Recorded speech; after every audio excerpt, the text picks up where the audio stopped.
Hallelujah hallelujah hallelujah യേശുവേ നന്ദി ആരാധന ഹല്ലേലൂയ ഹല്ലേലൂയ മഹത്വം പരിശുദ്ധ പരമ ദിവ്യകാരുണ്യത്തിന് ആരാധനയും സ്തുതിയും പുകഴ്ചയും ഉണ്ടായിരിക്കട്ടെ. എൻ്റെ പ്രിയപ്പെട്ടവരെ,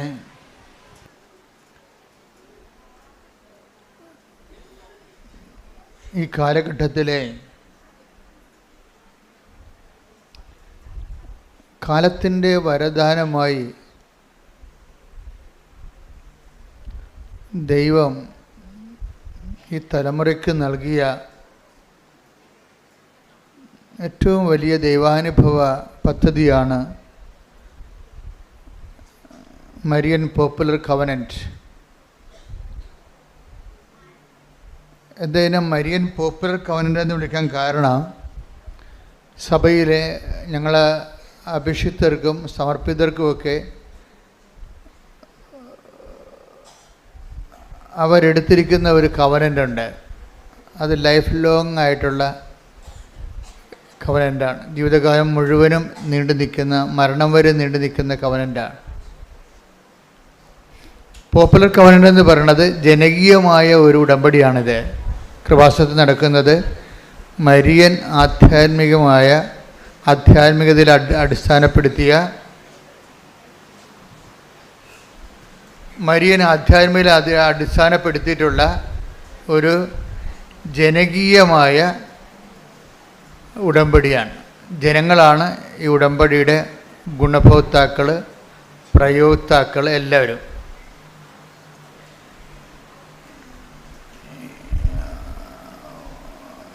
ഇതൊരു ഉടമ്പടി ഒരു താൽക്കാലികമായ ഒരു ചെറിയൊരു കാലഘട്ടം, 90 ദിവസം,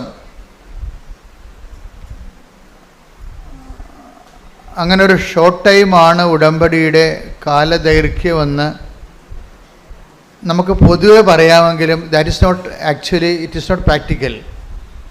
പൊതുവെ പറയാം ഇത് 90 ദിവസത്തെ വിഷയമാണെന്ന് പറയാമെങ്കിലും നമുക്കറിയാം ഇതിൻ്റെ എല്ലാ കവനൻ്റുകളും, ഇപ്പം നിങ്ങളുടെ വിവാഹം, ക്രൈസ്തവ വിവാഹം ഒരു കവനൻ്റാണ്. പക്ഷേ ഭർത്താവ് മരിച്ചു കഴിയുമ്പോഴോ ഭാര്യ മരിച്ചു കഴിയുമ്പോഴോ ആ കവനൻ്റ് ഡിസോൾവ് ആയിപ്പോവും.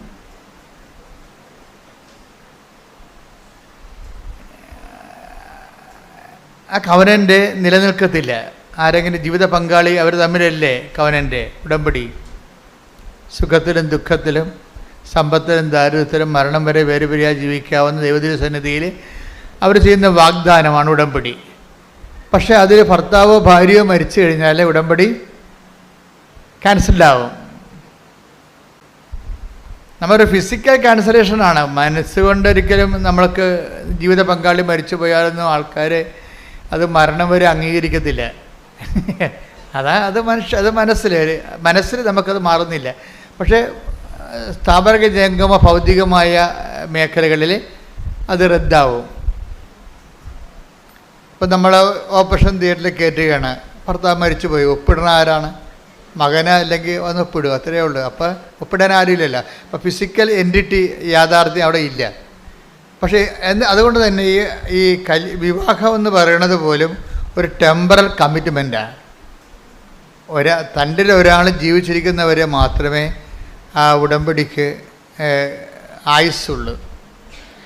പക്ഷേ മരിയൻ ഉടമ്പടി വരുമ്പോൾ കുറച്ച് പ്രോബ്ലംസ് ഉണ്ട്. അത് അറിഞ്ഞുകൊണ്ട് വേണം നിങ്ങളത് ചെയ്യാൻ. എന്താ പ്രോബ്ലം എന്ന് വെച്ച് കഴിഞ്ഞാൽ, ഇതിൽ ഒരാളും മരിക്കണില്ല, അതാണ് കുഴപ്പം.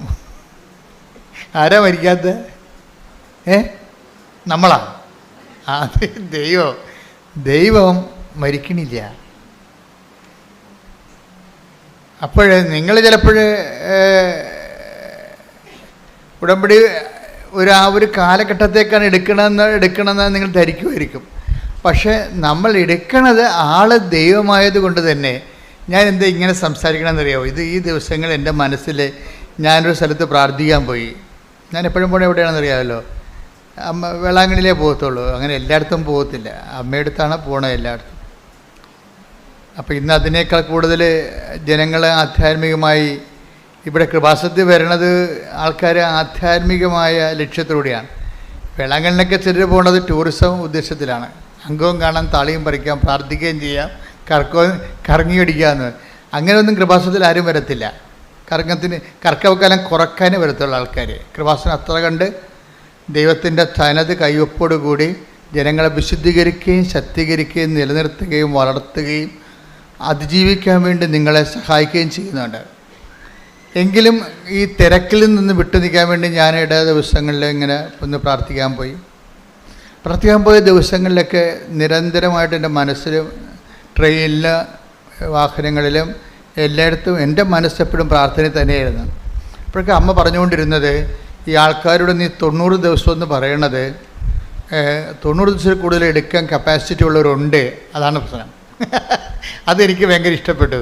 അമ്മ പറഞ്ഞത്, ഈ ആൾക്കാരോട് നീ 90 ദിവസം എന്ന് പറയുന്നുണ്ട്, അതിൽ ഏറ്റവും ലീസ്റ്റായിട്ടുള്ള ആൾക്കാരുണ്ട്. ആദ്യകാലങ്ങളിലൊക്കെ ഇങ്ങനെ ആധ്യാത്മികതയിൽ നിലനിൽക്കാൻ കഴിവില്ലാത്ത ബലഹീനമായിട്ട് ആൾക്കാരുണ്ട്. ചില ആൾക്കാർ നല്ല ശക്തന്മാരാണ്. അവർക്ക് 90 അല്ല, ഒരു 90 ആണ്ട് പറഞ്ഞാലും അവരതിൻ്റെ നിലനിൽക്കും. അവരെ നീ ഷോർട്ട് ആൻ ചെയ്യരുത്. അവർക്ക് നൽകിയിട്ടുള്ള ദൈവിക കൃപ 90 ദിവസത്തേക്ക് നീ നിലനിർത്തരുത്. അവർക്ക് ലെറ്റ് ദം ഡു ഇറ്റ്. അവരാ കൃപയിൽ നിലനിൽക്കട്ടെ എന്നൊരു ആശയമാണ് അമ്മ പറയണത് പുതുതായിട്ട്. അതായത് നിങ്ങൾക്ക് ഇപ്പോൾ ചിലപ്പോൾ തിരിയുണ്ടാകത്തില്ല, കയ്യിൽ തിരിയുണ്ടാകത്തില്ല, ചില ഉപ്പുണ്ടാകത്തില്ല എന്ന് പറഞ്ഞാൽ ഉടമ്പടി എങ്ങനെയാണ് പോണത്? ഇല്ലേ? നിങ്ങളുടെ തിരി ചിലപ്പോഴേ എരിഞ്ഞ് തീരും, നിങ്ങളുടെ വെഞ്ചരിച്ച ഉപ്പുകൾ ഉപയോഗിച്ച് തീരും. പക്ഷേ നിങ്ങൾ ചെയ്ത ആൾ ജീവിച്ചിരിക്കുന്നു, അല്ലേ? അപ്പോഴേ ഉടമ്പടി നിലനിൽക്കുകയാണ് ചെയ്യണത്. അത് ഈ അരൂപിയിലാണ് നിലനിൽക്കണത്, ഇൻ സ്പിരിറ്റാണ് നിലനിൽക്കണത്. നമ്മൾക്ക് ആ ഒരു ഉടമ്പടി ബോധം, ഉടമ്പടി എന്ന് പറയണത് ഒരു ലൈഫ് ആൻഡ് കോൺഷ്യസ് ആണ്. ഉടമ്പടി എന്ന് പറഞ്ഞ ഒരു ജീവിതമാണ്, ജീവിത രീതിയുമാണ്. അതേസമയം തന്നെ ഒരു ബോധം കൂടിയാണ്. ഞാൻ എന്താണ്, എല്ലാവരും പറയത്തില്ല ഞാൻ ഉടമ്പടിയിലാണ് എന്നാണ് ആൾക്കാർ പറയണത്. സാക്ഷ്യം പറയുമ്പോൾ നമ്മൾ ശ്രദ്ധിക്കാം. ആൾക്കാർ മുമ്പത്തെപ്പോലൊന്നുമല്ല. അതായത് ആൾക്കാർ വളരെ അളന്നും തൂക്കിയുമാണ് ഇപ്പോൾ സാക്ഷിയൊക്കെ പറയണത്. വെച്ച് കഴിഞ്ഞാൽ എന്താ പറയണതെന്ന് വെച്ച് കഴിഞ്ഞാൽ അവർ പറയും ഞാൻ ഉടമ്പടിയിലാണെന്നാണ് പറയണത്. ഞാൻ ഉടമ്പടിയിലാണ്. ആരുമായിട്ട്? ദൈവമായിട്ട് ഉടമ്പടിയിലാണെന്ന് പറയുമ്പോൾ അതായത് നമ്മുടെ ജീവിതത്തിൽ ഇനി ഇതിനേക്കാൾ വലിയൊരു ആളുമായിട്ട് നമുക്ക് ഉടമ്പടി ചെയ്യാനില്ല. അതാണ് എൻ്റെ വിഷയം. ദൈവമായിട്ട്. അപ്പോൾ നമ്മളതിൽ ഭയങ്കര ഹാപ്പി ആകണം. നമുക്ക് വലിയ മുതൽ മുടക്ക് ഒന്നും ഇല്ല ഇതിൻ്റെ അകത്ത്. എന്താണ്? ബുധനാഴ്ച ഒന്ന് ഉപവസിക്കണം, ആൾക്കാരോടൊക്കെ ഒന്ന് മര്യാദയ്ക്ക് സ്നേഹത്തോടെ സൗമ്യമായിട്ടൊക്കെ ഒന്ന് പെരുമാറണം, മറ്റുള്ളവർക്കൊക്കെ പറ്റുന്ന സഹായമൊക്കെ ചെയ്യണം, സുവിശേഷം എത്തിക്കാൻ പറ്റുന്ന സ്ഥലത്തെല്ലാം എത്തിക്കണം. അപ്പോൾ അങ്ങനെയുള്ള വളരെ മിനിമം പരിപാടിയേ ഉള്ളൂ. പക്ഷേ സുവിശേഷം എത്തിക്കുക എന്ന് വെച്ച് കഴിഞ്ഞാൽ ഇതിലിത്തിരി പാടുള്ള കാര്യമാണ്. ഞാൻ നോക്കിയിട്ട് ഇതിനകത്ത് ആകെപ്പാടെ പാടുള്ള കാര്യം സുവിശേഷം എത്തിക്കുന്നതാണ്, ഏറ്റവും പാടുള്ള കാര്യം. അതായത് പാടുള്ളതെന്ന് വെച്ച് കഴിഞ്ഞാൽ അത് ബ്ലെസ്സിങ്സിൻ്റെ പെർസ്പെക്റ്റീവിൽ അത് വരാത്തത് കൊണ്ടാണ് അങ്ങനെ വരുന്നത്. ഒരു കേവലം അനുഗ്രഹം കിട്ടിയത് കൊണ്ട് മാത്രം. ഇപ്പം നിങ്ങളുടെ വീട് വിൽക്കാം, വീട് വാങ്ങിക്കാം, നിങ്ങൾക്ക് സ്ഥലം വിൽക്കാം, സ്ഥലം വാങ്ങിക്കാം, മക്കളെ കല്യാണം കഴിപ്പിക്കാം. 25 കൊല്ലമായ മക്കൾക്ക് വരെ, ദമ്പതികൾക്ക് വരെ മക്കളില്ലാത്തവരെ ഉടമ്പടിയിലൂടെ ഒരു സുപ്രഭാതത്തിൽ പെട്ടെന്ന് അവർക്ക് മക്കളെ കിട്ടിയിട്ടുണ്ട്. അങ്ങനെയും കിട്ടാം. ആഫ്റ്റർ ഓൾ ഇതിങ്ങനെയൊക്കെ കിട്ടുമ്പോഴും അതെല്ലാം ബ്ലെസ്സിങ്സാണ്. അതുകൊണ്ട് സുവിശേഷ വേലയുടെ അനുഗ്രഹം ബ്ലെസ്സിങ്സ് ആകത്തില്ല. അച്ഛൻ പറഞ്ഞ മനസ്സിലായ? അതായത് ഏറ്റവും വലിയ ഇപ്പം നിങ്ങൾക്ക് 25 കൊല്ലമായിട്ട് നിങ്ങൾക്ക് മക്കളില്ല. 25ാമത്തെ കൊല്ലം മക്കളെ കിട്ടി, 24ാമത്തെ കൊല്ലം മക്കളെ കിട്ടി, 23ാമത്തെ കൊല്ലം മക്കളെ കിട്ടി. അങ്ങനെ ഉടമ്പടിയിൽ സമൃദ്ധമായ സാക്ഷ്യങ്ങളാണ്. പക്ഷേ ഇതിനേക്കാൾ വലുതാണ് സുവിശേഷം കൈമാറ്റത്തിൻ്റെ സാക്ഷ്യം. ഒരു ഉടമ്പടിയിൽ ഏറ്റവും വലിയ സാക്ഷ്യം എന്താണെന്ന് എന്നോട് ചോദിച്ചാൽ ഞാൻ പറയും ജോലി കിട്ടി, അല്ലെങ്കിൽ 11 പ്രാവശ്യം IELTS എഴുതിയിട്ട് ഉടമ്പടി എടുത്തപ്പോൾ 12ാം പ്രാവശ്യം ജയിച്ചു. അതൊക്കെ അതുപോലെ തന്നെ ഇപ്പോൾ ഈ ദിവസങ്ങളിലൊരു സാക്ഷ്യം ഉണ്ടായി. സാക്ഷ്യം എന്താണെന്നറിയാവോ? അതായത് എരുമപ്പെട്ടിയിൽ നിന്ന് ജോസഫീനയും ചാക്കോയും കൂടി പറഞ്ഞ സാക്ഷ്യമാണ്. തൃശ്ശൂരെ എരുമപ്പെട്ടിയിൽ നിന്ന് ജോസഫീനയും സാക്ഷി, ഈ ആഴ്ചത്തെ ഏറ്റവും നല്ല സാക്ഷ്യം. ഞാൻ കഴിഞ്ഞ ആഴ്ചയിലെ നമ്മുടെ അലക്സച്ചനോട് ഞാൻ പറയുമായിരുന്നു, അച്ഛാ ഈ ആൾക്കാർ പറയണ സാക്ഷ്യമൊന്നും സാക്ഷ്യമല്ല. ഞങ്ങൾ ഊണ് കഴിക്കാതിരിക്കുമ്പോഴൊക്കെ പറയണ എല്ലാം ഉടമ്പടിക്കാരുമായിരിക്കും, മറ്റു കാര്യങ്ങൾ അങ്ങനെ കുറച്ചേ പറയാറുള്ളൂ. അപ്പം ഞാൻ അലക്സച്ചനോട് പറഞ്ഞു, അച്ഛാ ഈ ആൾക്കാരിപ്പോൾ പറയണ സാക്ഷ്യങ്ങളൊന്നും അതൊക്കെ ഉടമ്പടി സാക്ഷ്യമാണ്, പക്ഷെ പ്രത്യക്ഷീകരണ സാക്ഷ്യമല്ലെന്ന് പറയും. ഉടമ്പടി സാക്ഷ്യമാണ്, പക്ഷേ പ്രത്യക്ഷീകരണ സാക്ഷ്യമല്ല. കാര്യം പലതരം സാക്ഷ്യങ്ങൾ ഇവിടെ നടക്കുന്നത്. ഈ പ്രത്യക്ഷീകരണ സാക്ഷ്യം എന്ന് പറയുമ്പോൾ അതിൻ്റെ ക്വാളിറ്റി എന്ന് പറയുമ്പോൾ ഉടമ്പടി സാക്ഷ്യത്തെക്കാളും വലിയ സാക്ഷ്യങ്ങളാണ്. എന്താ കാര്യം? ഞാൻ അച്ഛനോട് പറഞ്ഞത്, അമ്മയോട് പറയുന്നുണ്ട് മരിച്ച ആൾ ഉയർത്തി നിൽക്കുമെന്ന് പറയുന്നുണ്ടെന്ന് പറയും. ഞാൻ അങ്ങനെ അച്ഛനോട് പറഞ്ഞത്, മരിച്ച ആൾ, മരിച്ചു കിടക്കുന്ന ആൾ ഉയർത്തെന്ന് പറയണത് അനുസരിക്കുക.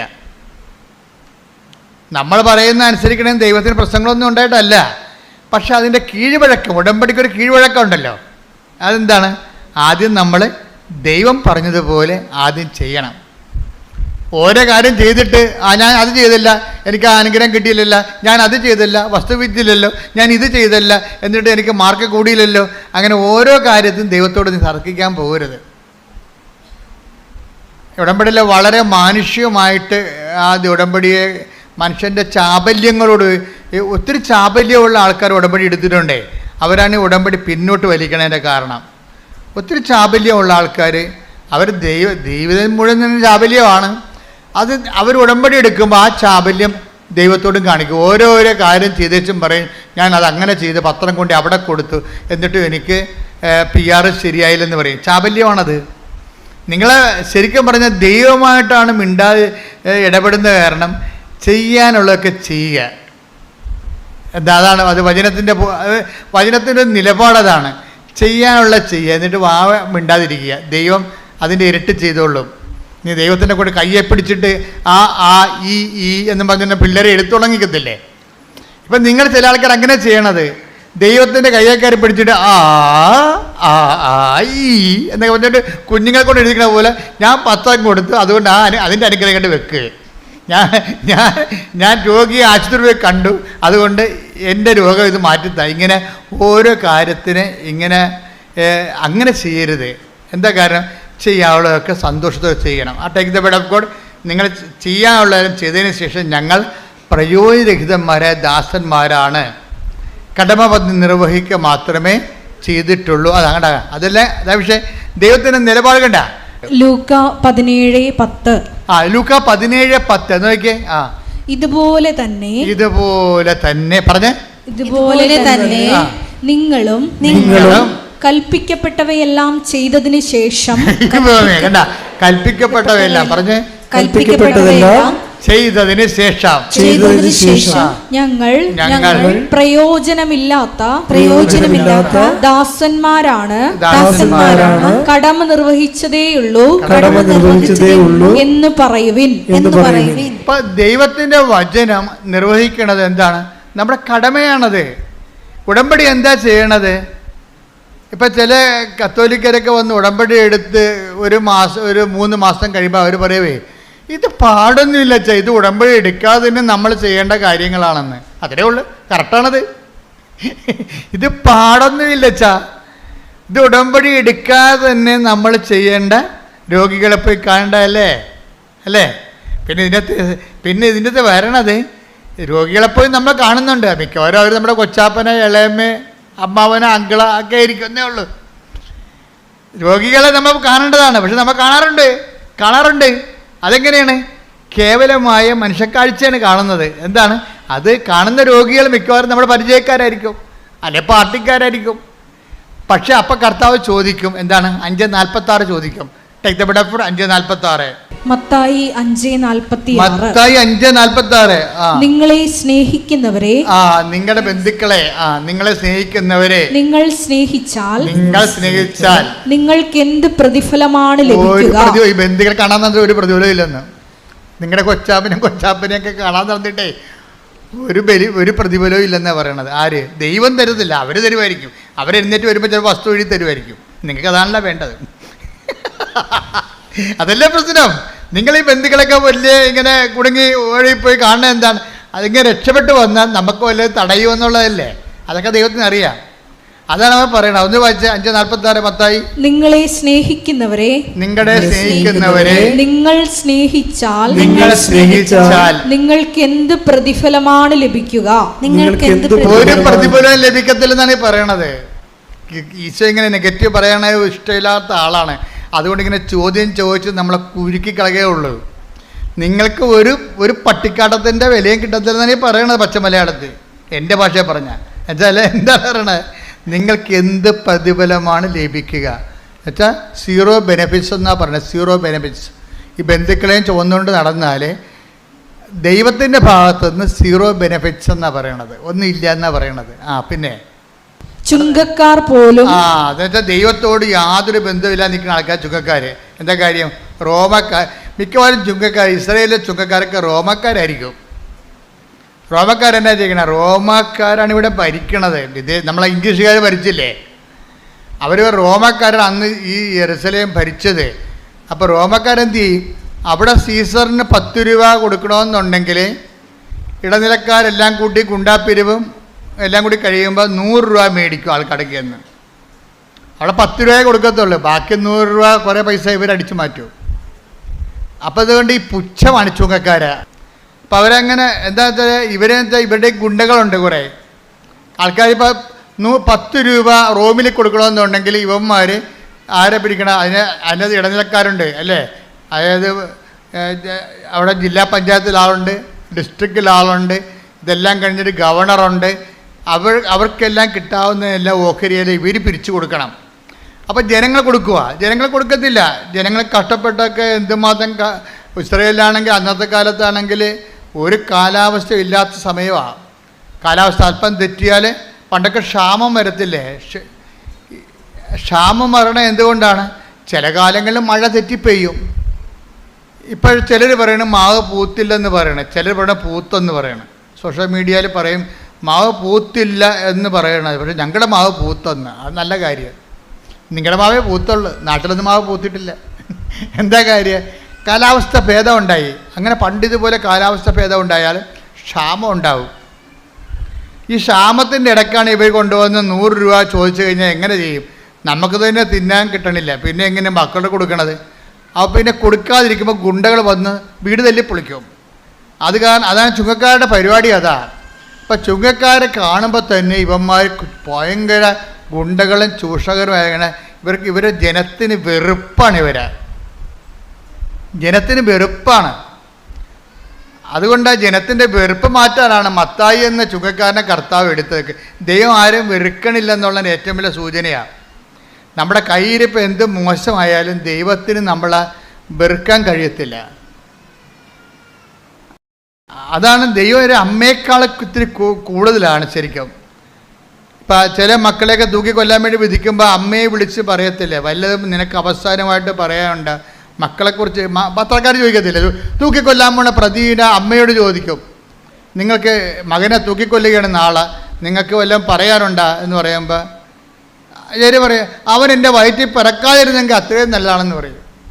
അത് പത്രക്കാർ പറയും അവസാനത്തെ വചനം, അവനെൻ്റെ വയറ്റിൽ പിറക്കാതിരുന്നെങ്കിൽ. അപ്പോൾ അമ്മയാണെങ്കിലും ശരി, മകൻ തൂക്കുമരത്തിൽ കയറിയ അവൻ എൻ്റെ വയറ്റിൽ പിറക്കാം. പക്ഷേ ദൈവം അങ്ങനെ പറയത്തില്ല, എൻ്റെ വയറ്റിൽ പിറന്നതാണെന്നേ പറയത്തുള്ളൂ.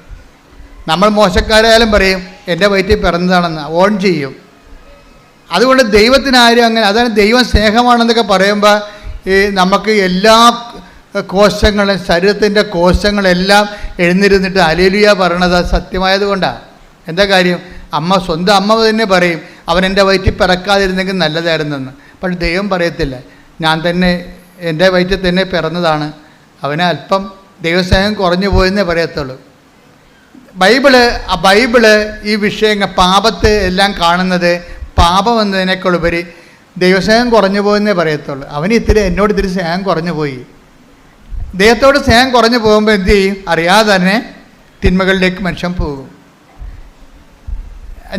ഞങ്ങൾ ഈ ആധ്യാത്മിക ഭിഷഗ്വരന്മാർ ചെയ്യണ പരിപാടി എന്താണെന്നറിയാമോ? ജനങ്ങളെ ഇങ്ങനെ ശപിച്ച് നിങ്ങൾ മോശമാണ്, പാപമാണ്, പാപം കത്തിക്കണമെന്നൊന്നും ഞാൻ പറയത്തില്ല. പാപത്തെക്കുറിച്ച് ഞാൻ സംസാരിക്കാറ് പോലുമില്ല. ഞാൻ സംസാരിക്കുക എന്തിനെക്കുറിച്ചാണ്? ദൈവസ്നേഹത്തെക്കുറിച്ച് സംസാരിക്കും. ദൈവസ്നേഹത്തെക്കുറിച്ച് സംസാരിക്കും. കുമ്പസാരക്കൂടി ഇരിക്കുമ്പോഴും ഞാൻ പറയും, മകനെ ഇരുട്ടാണെന്നും പറഞ്ഞുകൊണ്ട് നീ മൊത്തം ഇരുട്ടാണെന്ന് നിൻ്റെ കണ്ണുകൂടി അടച്ച് കളഞ്ഞേണ്ട കാര്യമില്ല. ചില ആൾക്കാർ ഇരുട്ടാണെന്ന് പറഞ്ഞിട്ടേ അവൻ്റെ കണ്ണുകൂടി അടച്ച് കളയും. കാര്യം എനിക്ക് ഈ പാപത്തിൽ നിന്ന് രക്ഷപ്പെടാൻ പറ്റത്തില്ല അച്ഛാന്ന് പറയും. ഞാൻ പറഞ്ഞു, ഇന്ന് രക്ഷപ്പെടാൻ പറ്റും, ഇരുട്ടാണ്. അപ്പം നമ്മൾ വിളക്ക് കത്തിക്കുക, നീ പുണ്യപ്രവർത്തികളൊക്കെ ചെയ്യ്. പതുക്കെ പതുക്കെ പതുക്കെ ദൈവം തന്നെ അന്തൻ്റെ കണ്ണ് കാഴ്ച തുറന്നതല്ലേ, ഇരുട്ട് മാറ്റിയതല്ലേ. ദൈവം തന്നെ ചില പാപങ്ങളെ നമ്മൾ രക്ഷപ്പെടണമെങ്കിൽ ദൈവം തന്നെ വന്ന് നമ്മുടെ കണ്ണിൽ തൊടണം. അപ്പോൾ നമ്മളെന്ത് ചെയ്യും? നമ്മൾ അവൻ പറയണ പോലെ ഉടമ്പടി എന്ന് പറഞ്ഞാൽ ഭയങ്കര ഔഷധമാണേ. ഉടമ്പടി എന്ന് പറഞ്ഞാൽ എന്താണ്? നമ്മളെ ദൈവസ്നേഹത്തെ വളർത്തും. നിങ്ങളിതൊക്കെ ചെയ്യുമ്പോഴേ നിങ്ങൾക്ക് വസ്തുസ്നേഹമാണ് ചിലർക്ക് ഉണ്ടാകണത്. നിങ്ങളിപ്പോൾ ചെയ്യുന്നില്ലേ, ഓരോ കാര്യങ്ങൾ ചെയ്യുന്നില്ലേ, രോഗികളെ കാണുന്നുണ്ട്, സുവിശേഷ വേല ചെയ്യുന്നുണ്ട്. അപ്പം നിങ്ങൾക്ക് പലർക്കും ദൈവസ്നേഹമല്ല ഉണ്ടാകണത്. എന്താ ഉണ്ടാകണത്? വസ്തുസ്നേഹം എന്ന് പറയും, അല്ലെങ്കിൽ വിഷയസ്നേഹം. എന്താണ് കാര്യം? ഞാനിങ്ങനെ ചെയ്യുമ്പോൾ എനിക്ക് ഒന്നെങ്കിൽ എൻ്റെ കാണാതെ പോയ ഭർത്താവ് തിരിച്ചു വരും, അപ്പോഴും വ്യക്തിസ്നേഹമായില്ലേ അല്ലേ? അല്ലെങ്കിൽ എൻ്റെ പഠിക്കാത്ത മകൻ പഠിക്കാൻ തുടങ്ങും, അപ്പോൾ എന്തായാലും അപ്പോഴും വ്യക്തിസ്നേഹമാണ്. അല്ലെങ്കിൽ എനിക്ക് ഞങ്ങളുടെ വീടിൻ്റെ വാതിൽക്ക് കൊടുക്കാൻ പോകുന്ന സ്ഥലം മേടിക്കാൻ പറ്റും, അപ്പോൾ വസ്തുസ്നേഹമായില്ലേ? അപ്പോൾ നമ്മൾ ഉടമ്പടിയിൽ വരണത് നിങ്ങൾ ശ്രദ്ധിക്കണം. ഉടമ്പടി ലാഗ് ചെയ്യാനുള്ള കാരണം നിങ്ങളുടെ ഈ ഉടമ്പടിയുടെ സൂചി ഇരിക്കണത് ദൈവസ്നേഹത്തിലല്ല ഇരിക്കണത്. എവിടെയാണ്? വസ്തുസ്നേഹത്തിലോ വിഷയസ്നേഹത്തിലോ ആണ് ഇരിക്കുന്നത്. അതുകൊണ്ടാണ് താമസിക്കുന്നത്. അപ്പോൾ ഇപ്പം നമ്മൾ ചെയ്യുമ്പോൾ നിയോഗങ്ങളൊക്കെ വെക്കുന്നുണ്ടെങ്കിലും നിങ്ങൾ നിയോഗം അല്ല ഉടമ്പടി ലക്ഷ്യം. കഴിഞ്ഞ ദിവസങ്ങളിലേ ഞാനിവിടെ ഇതില്ലേ അതായത് നമ്മുടെ ഡെയിലി ബ്രെഡ് അവിടെ സ്റ്റുഡിയോയിൽ നിൽക്കിയിരുന്നു. അപ്പോൾ ഞാനിങ്ങനെ ഡെയിലി ബ്രെഡ് സംസാരിക്കുന്ന സമയത്ത് കർത്താവിനോട് പറഞ്ഞു, ഉടമ്പടിയുടെ ലക്ഷ്യം ഉടമ്പടിയുടെ വിഷയമല്ല, ഉടമ്പടി തന്നെയാണെന്ന് പറയാൻ പറഞ്ഞു. ഉടനെ ഞാൻ പറഞ്ഞ്, കർത്താവ് പറയണ ഉടമ്പടിയുടെ ലക്ഷ്യം ഉടമ്പടിയുടെ വിഷയമല്ല, ഉടമ്പടി തന്നെയാണ്. അത് എനിക്കൊരു ബോധം ഉണ്ടായി. അപ്പോഴും ഉടമ്പടി ലക്ഷ്യം നമുക്ക് നിയോഗമല്ലേ? രോഗം മാറുക, വീട് വിൽക്കുക, വീട് വാങ്ങിക്കുക, വസ്തു വാങ്ങിക്കുക, മകളെ കെട്ടിക്കുക, കെട്ടിച്ച മകൾക്ക് കുഞ്ഞുങ്ങളുണ്ടാകുക. അപ്പോൾ വിഷയമല്ലേ നമുക്ക് ഉടമ്പടി ലക്ഷ്യം? പക്ഷേ ദൈവം എന്താ പറഞ്ഞതെന്നറിയാമോ? ഉടമ്പടിയുടെ ലക്ഷ്യം വിഷയമല്ല, വ്യക്തികളുമല്ല, പിന്നെ എന്താണ്? ഉടമ്പടി തന്നെയാണ്. ഒന്ന് പറഞ്ഞ്, ഉടമ്പടിയുടെ ലക്ഷ്യം ഉടമ്പടി തന്നെയാണ്. എന്ന് വെച്ചാൽ എന്താണ് ഉടമ്പടി? ദൈവവും ഞാനും തമ്മിലുള്ള ഉടമ്പടി ബന്ധമാണ് ഉടമ്പടി. ദൈവവും ഞാനും തമ്മിലുള്ള ബന്ധമാണ്. അത് ദൈവവും ഞാനും തമ്മിലുള്ള ബന്ധമാണോ ഉടമ്പടിയാണോ നിനക്ക് പ്രധാനം, ഉടമ്പടിയുടെ വിഷയമാണോ എന്നറിയാൻ വേണ്ടി ചില കാര്യങ്ങൾ ദൈവം ചെയ്യാതെ പോകും. അപ്പോൾ നമ്മളെ സഹായിക്കാൻ ആരെങ്കിലും ഉണ്ടാകണം. അതുകൊണ്ടാണ് ഞാൻ ഇടയ്ക്ക് പരിശുദ്ധാത്മാവിനെക്കുറിച്ച് പറയണത്. ഇപ്പോൾ ഉടമ്പടി ലക്ഷ്യം വിഷയമാണോ വ്യക്തിയാണോ, അല്ല ഉടമ്പടി ലക്ഷ്യം ഉടമ്പടി തന്നെയാണോ, ഉടമ്പടിയുമായിട്ടുള്ള ദൈവത്തോടുള്ള ബന്ധമാണോ എന്ന് നമ്മൾ അറിയാൻ വേണ്ടി ചില കാര്യങ്ങൾ നടക്കാതെ പോകും. അപ്പോൾ നടക്കാതെ പോകുമ്പോൾ നിങ്ങൾ എന്ത് ചെയ്യണം? കർത്താവേ, നടന്നാലും നടന്നില്ലെങ്കിലും ഉടമ്പടിക്ക് മാറ്റമില്ല. കാര്യം എൻ്റെ ബന്ധം നീയുമായിട്ടാണ്. മനസ്സിലായില്ലേ? ഒന്ന് പറഞ്ഞ്, കർത്താവേ ഉടമ്പടി നടന്നാലും നടന്നില്ലെങ്കിലും ഉടമ്പടിയുടെ ലക്ഷ്യം ഉടമ്പടി തന്നെയാണ്. അത് നീയുമായിട്ടുള്ള സ്നേഹവും ബന്ധവുമാണ്. ഉടമ്പടി നടക്കാതിരിക്കുമ്പോഴും അങ്ങ് പറഞ്ഞതുപോലെ ചെയ്തുകൊണ്ട് ഞാൻ എൻ്റെ ജീവിതം ഉടമ്പടിയോടെ മുന്നോട്ട് പോകാൻ നീ അനുഗ്രഹിക്കണമേ. ശ്രുതിക്കട്ടെ.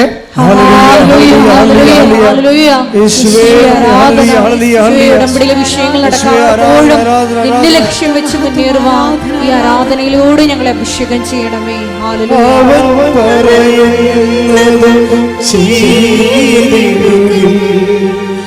ജീവിതം ധന്യമായിത്തീർന്നിടും. അവൻ പറയുന്നത് ചെയ്തിടും. ജീവിതം ധന്യമായിത്തീർന്നിടും. പരിശുദ്ധ പരമ ദിവ്യകാരുണ്യത്തിന് നേരവും ആരാധനയും സ്തുതിയും പുകഴ്ചയും ഉണ്ടായിരിക്കട്ടെ. പരിശുദ്ധ പരമ ദിവ്യകാരുണ്യത്തിന് നേരവും ആരാധനയും സ്തുതിയും പുകഴ്ചയും ഉണ്ടായിരിക്കട്ടെ. ഉടമ്പടിയുടെ കുറേ കാര്യങ്ങള്, അതിൻ്റെ ഒരു ബയോളജി, ജീവശാസ്ത്രം, അതിൻ്റെ ഓരോ അവയവങ്ങളും ഘടകങ്ങളും ഒക്കെ നമ്മൾ പഠിച്ചുകൊണ്ടിരിക്കുന്നത്.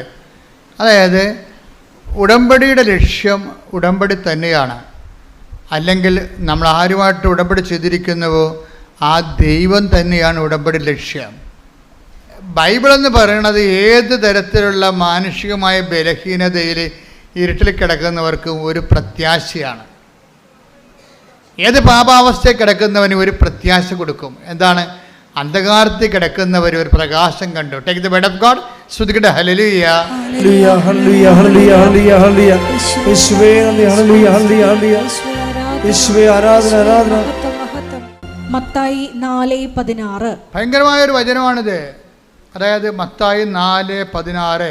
അന്ധകാരത്തിൽ സ്ഥിതി ചെയ്തിരുന്ന ജനങ്ങൾ, പറഞ്ഞ അന്ധകാരത്തിൽ സ്ഥിതി ചെയ്തിരുന്ന ജനങ്ങൾ വലിയ പ്രകാശം കണ്ടു. വലിയ പ്രകാശം കണ്ടു. മരണത്തിന്റെ മേഖലയിലും നിഴലിലും വസിച്ചിരുന്നവർക്കായി ഒരു ദീപ്തി ഉദയം ചെയ്തു.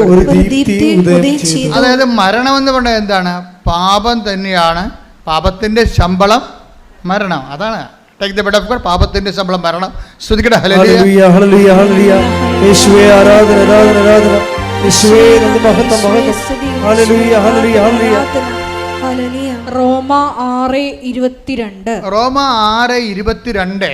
പാപത്തിന്റെ വേതനം മരണമാണ്. പാപത്തിന്റെ ശമ്പളം, പറഞ്ഞേ, പാപത്തിന്റെ ശമ്പളം മരണമാണ്. മരണമാണ്. റോമയുടെ കൂടെ പാപത്തിന്റെ ശമ്പളം മരണമാണ് എന്ന് പറയുന്ന വചനത്തിന്റെ കൂടെ വായിച്ചേ. മത്തായി 4:16. മത്തായി 4:16. അന്ധകാരത്തിൽ സ്ഥിതി ചെയ്തിരുന്ന ജനങ്ങൾ വലിയ പ്രകാശം കണ്ടു. അന്ധകാരത്തിൽ സ്ഥിതി ചെയ്തിരുന്ന ജനങ്ങള് വലിയ പ്രകാശം കണ്ടു. മരണത്തിന്റെ മേഖലയിലും. മരണത്തിന്റെ മേഖല എന്ന് പറഞ്ഞാൽ എന്താണ്? അഗ്നിപർവ്വതത്തിന് താഴ്വര എന്നല്ല എൻ്റെ അർത്ഥം. പാപത്തിന്റെ മേഖലയിലെ കാര്യം എന്താണ്? പാപത്തിന്റെ ശമ്പളം മരണമാണ്. അപ്പം മരണത്തിന്റെ മേഖല എന്ന് പറഞ്ഞാൽ എന്താണ്? പാപത്തിന് ഒരു മേഖല തന്നെയുണ്ട്. പാപത്തിന് വലിയൊരു മേഖലയുണ്ട്. അപ്പം ആ മേഖലയിൽ താമസിക്കുന്ന ആൾക്കാരുണ്ട് പാപത്തിന്. അപ്പോൾ ഒരു ഈ പാപത്തിൻ്റെ ഒരു സിൻ സോൺ എന്ന് പറയാമെങ്കിൽ പറയാവുന്ന സിൻ സോൺ എന്ന് പറയുമ്പോൾ അത് ഒരു പാപമായിട്ട് വരത്തില്ല.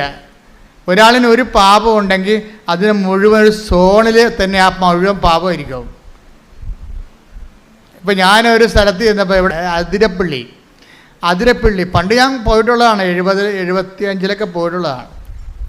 അപ്പം അന്ന് പോയപ്പോൾ അവിടെയൊക്കെ എണ്ണപ്പനയില്ലേ. ഇപ്പം ചെല്ലുമ്പോൾ മുഴുവൻ എണ്ണപ്പനയാണ്. കഴിഞ്ഞ ദിവസങ്ങളിൽ കഴിഞ്ഞ 2-3 മാസം മുമ്പ് ഞാൻ പോയപ്പോൾ ആ എണ്ണപ്പനയുടെ ആ കാട്ടിക്കുടിയൊക്കെ വെറുതെ ചുമ്മാ പ്രാർത്ഥിച്ചുകൊണ്ട് പോയി. എന്താ പോയെന്ന് വെച്ചാൽ ഭയങ്കരമായൊരു കുളിർമയാണ്. അപ്പം അത് ഈ പെണ്ണപ്പനയുടെ മേഖലയാണ്. ഇതുപോലെ ഒരു പനയായിട്ടൊന്നും ഉണ്ടാകത്തില്ല. പാപത്തിൻ്റെ ഒരു പനയായിട്ടുണ്ടാകത്തില്ല. ഒരു മേഖലയായിരിക്കും ഉണ്ടാകുന്നത്. ഈ മേഖല, പാപത്തിൻ്റെ മേഖലയിൽ എന്ത് ചെയ്യണം? അവൻ വലുതാകണം, ഞാൻ ചെറുതാകണം. അപ്പം ഞാനെന്ന് പറഞ്ഞ കാര്യം അത്ര കുറച്ച് അട്ടേക്ക് അവൻ വലുതാകണം, ഞാൻ ചെറുതാകണം. യോഹന്നാൻ 3:30. യോഹന്നാൻ 3:30. അവൻ വളരുകയും. അവൻ എന്ന് പറഞ്ഞാൽ ആരാണ്? അയാള്. ഉടമ്പടിയിൽ എന്താ സംഭവിക്കേണ്ടത്? യോഹന്നാൻ 3:30 സംഭവിക്കണം. എന്താണ്? അവൻ വലുതാകുകയും ഞാൻ കുറയുകയും വേണം. അവിടെയാണ് ഒരു പ്രശ്നം. അപ്പം 2 പ്രോസസ്സാണ് നടക്കുന്നത് ഒരേ സമയത്ത്. എന്താ കാര്യം? അവൻ വലുതാകുകയും ചെയ്യണം, പിന്നെ എന്താണ്? ഞാൻ കുറയുകയും ചെയ്യണം. യോഹന്നാൻ കുറയുന്ന കാര്യമല്ല, ഞാൻ എന്ന് പറയുന്ന ഒരു സംഭവമില്ലേ. എന്താണ് ഞാനെന്ന് പറയുന്നത്? എന്താണ്? അഹം. ക്രിസ്ത്യാനിറ്റി ഒരിക്കലും അഹം ബ്രഹ്മാസ്മി എന്ന് പറയത്തില്ല. എന്താ കാര്യം? അഹത്തിന് ബ്രഹ്മാസ്മി ആകാനൊന്നും പറ്റത്തില്ല. അവിടെ ഞാനെന്ന് പറഞ്ഞ സംഭവമുണ്ട്. എന്താ കാര്യം? ഞാനെന്ന് പറയുന്നത് എന്താണ്? ഞാൻ, ബൈബിൾ പറയും, ഞാൻ ദുർഭകനായ മനുഷ്യൻ. ആരെങ്കിലും എന്നെ രക്ഷിച്ചാൽ മാത്രമേ ഞാൻ രക്ഷപ്പെടത്തുള്ളൂ. എന്താ കാര്യം? എന്നെക്കൊണ്ട് തന്നെ എന്നെ രക്ഷിക്കാൻ പറ്റത്തില്ല. പിന്നെ അതാണ് അത്. ടേക്ക് ദ ബെഡ് ഓഫ് 7:24 റോമ 7:24 ഞാൻ ദുർഭകനായ മനുഷ്യൻ. ഇതാണ് ഞാൻ എന്ന് പറയണത്. എന്താണ് ഞാൻ? എന്താണ്? ഒരു ഗതികെട്ട മനുഷ്യനാണ്.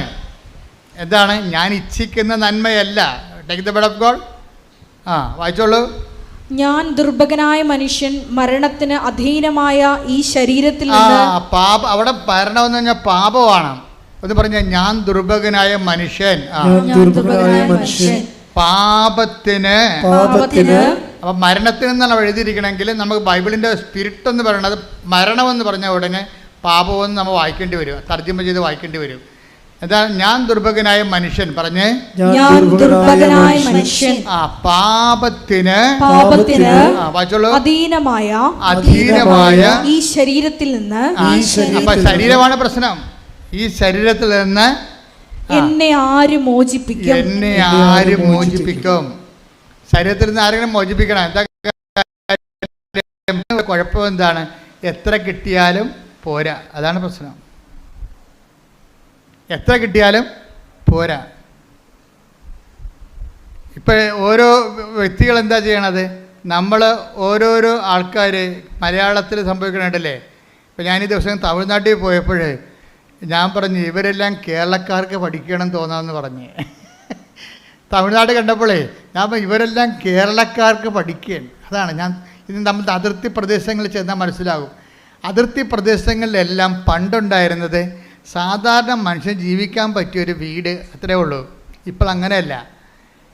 ഇപ്പോൾ അവരെല്ലാവരും 2 നിലയും 3 നിലയും ഒക്കെ ആക്കിയിട്ടുണ്ട്. പക്ഷേ 3 നില ആക്കിയാൽ കുഴപ്പമില്ല. എന്താ പ്രശ്നം? അതിൻ്റെ അകത്തൊരു 30 ആൾക്കാർ താമസിക്കുന്നുണ്ടെങ്കിൽ കുഴപ്പമില്ല. പക്ഷേ 3 പേര് താമസിക്കുന്നുള്ളൂ 3 നിലയിൽ. അവിടെയാണ് ഈ ഞാനെന്ന് പറഞ്ഞ സാധനം വരണത്. മനസ്സിലായില്ലേ? ഇപ്പോൾ മനസ്സിലായില്ലേ? ഇപ്പം ഞാൻ ആരാണെന്ന് മനസ്സിലായില്ലേ? ഇതിൽ നിന്ന് രക്ഷപ്പെടുത്താൻ വല്ല മാർഗമുണ്ടോ? ഇപ്പം നമ്മുടെ വീട്ടിലേക്ക് ഒരു വിരുന്നുകാർ വരികയാണ്. വിരുന്നുകാർ വരുമ്പോൾ എന്ന് പറഞ്ഞ് നമ്മളിങ്ങനെ 2 കൈ നീട്ടിക്കൊണ്ട് അവരുടെ അടുത്ത് വായും പൊളിച്ച്, ചുമ്മാ അഭ്യാസമാണ്. അവർക്ക് പറയാം, മലയാളിക്ക് കുറച്ച് അഭിനയം കൂടുതലാണല്ലോ, നമ്മളെല്ലാവരും ആക്ടേഴ്സ് അല്ലേ. അപ്പം ഇവർ വായും പൊളിച്ചുകൊണ്ട് ഇങ്ങനെ ഇത്ര നാളെ കണ്ടിട്ട് ഈ വഴിയൊക്കെ മറന്നാ ആര് വെറുതെ പറഞ്ഞ, അതൊക്കെ ചുമ്മാ അടിച്ചു വിടണമെന്ന് അവർക്കും അറിയാം, നമുക്കും അറിയാം. ഈ വഴിയൊക്കെ മറന്നാന്ന് ചോദിക്കുമ്പോൾ നമ്മളിങ്ങനെ ചിരിച്ചിങ്ങനെ 70mm പല്ലും കാണിച്ച് നിൽക്കുകയല്ലേ. അപ്പോഴുണ്ട് അവർ പറയണ, എൻ്റെ ഇളയമ എൻ്റെ കൊച്ച മറന്നു. ഞാനോർത്ത് അതാണ് നമ്മുടെ വീടെന്നും പറഞ്ഞു. ഞാൻ കുറേ നാളായല്ലേ ഇവിടെ വന്നിട്ട്, 10-12 കൊല്ലം. ഞാനോർത്ത് അതാണെന്നും പറഞ്ഞ് ആ വീട്ടിൽ കയറി, കാറുള്ള വീട്ടിൽ കയറി ചെന്നു. ഇവിടെ വീട്ടിൽ കാറില്ല. അപ്പോൾ ഇവരുടെ വീടാണെന്നും പറഞ്ഞ് അവിടെ കയറി ചെന്ന് പറയുമ്പോൾ തന്നെ ഇവിടെ ഈ 70mm അങ്ങനെ അതിനെ കൊട്ടി അടച്ച് തീർന്ന പരിപാടി. ഇതാണ് ഞാനെന്ന് പറയുന്ന സാധനം. മനസ്സിലായില്ലേ? എന്ന് വെച്ചാൽ അവരെ എന്നെയും തമ്മിൽ നീ തുലനം ചെയ്തിട്ടില്ലേ. അപ്പം ഞാൻ അവരല്ലെന്ന് പറയുമ്പോൾ എനിക്കെന്താ കുറവുണ്ടെന്നല്ലേ ഭർത്താവ്. വീട് മാറി കയറിയെന്നാ പറയണേ. വീട് മാറി കയറിയപ്പോൾ തന്നെ നെഞ്ചുവേദനയായി. വേറെ പറഞ്ഞതേ ഉള്ളേ. നമ്മളാരും കയറിയില്ല, അവരാണ് കയറിയത്. അവർ നമ്മുടെ വീട് മാറി വേറെ വീട്ടിൽ കയറിയെന്ന് പറഞ്ഞുകൊണ്ടാണ് നമുക്ക് നെഞ്ചുവേദന. ഇതാണ് ഈ നെഞ്ചുവേദന പറയണത്. ബ്രഹ്മാസ്മി അല്ല ശരിക്കും. നെഞ്ചുവേദന കണ്ടവൻ്റെ വീട് നമ്മളെക്കാൾ ഇത്തിരി വലുതാണെന്ന് പറയുമ്പോൾ ഉണ്ടാകുന്ന ഞാനില്ലേ, അതാണ് നെഞ്ചുവേദന അവിടെ എടുക്കണം. ഞാൻ ഈ ഞാനുണ്ട്. ഈ ഞാൻ ആര്? അത് ബൈബിൾ ചോദിക്കണത് എന്താണെന്ന് ചോദിച്ചു കഴിഞ്ഞാൽ, ഈ ഞാൻ ആര് രക്ഷിക്കും ഈ അഹംഭാവത്തിൽ നിന്ന്? അത് തന്നെ ജീസസിനെ ഇൻട്രൊഡ്യൂസ് ചെയ്യുമ്പോൾ തന്നെ യോഹന്നാൻ പറയും, ഇവനെ ഇൻട്രൊഡ്യൂസ് ചെയ്യാനൊക്കെ എനിക്ക് ഇഷ്ടമാണ്. ഇവൻ ഭയങ്കര പുള്ളിയാണ്. ഇവൻ ലോകത്തിൻ്റെ പാപങ്ങൾ നീക്കാൻ വന്നിരിക്കുന്ന ആളാണ്. എന്നോട് അപ്പ ഇതൊക്കെ പറഞ്ഞിട്ടുണ്ട്, പക്ഷെ നിങ്ങളോട് പറഞ്ഞിട്ട് കാര്യമില്ലെന്ന്.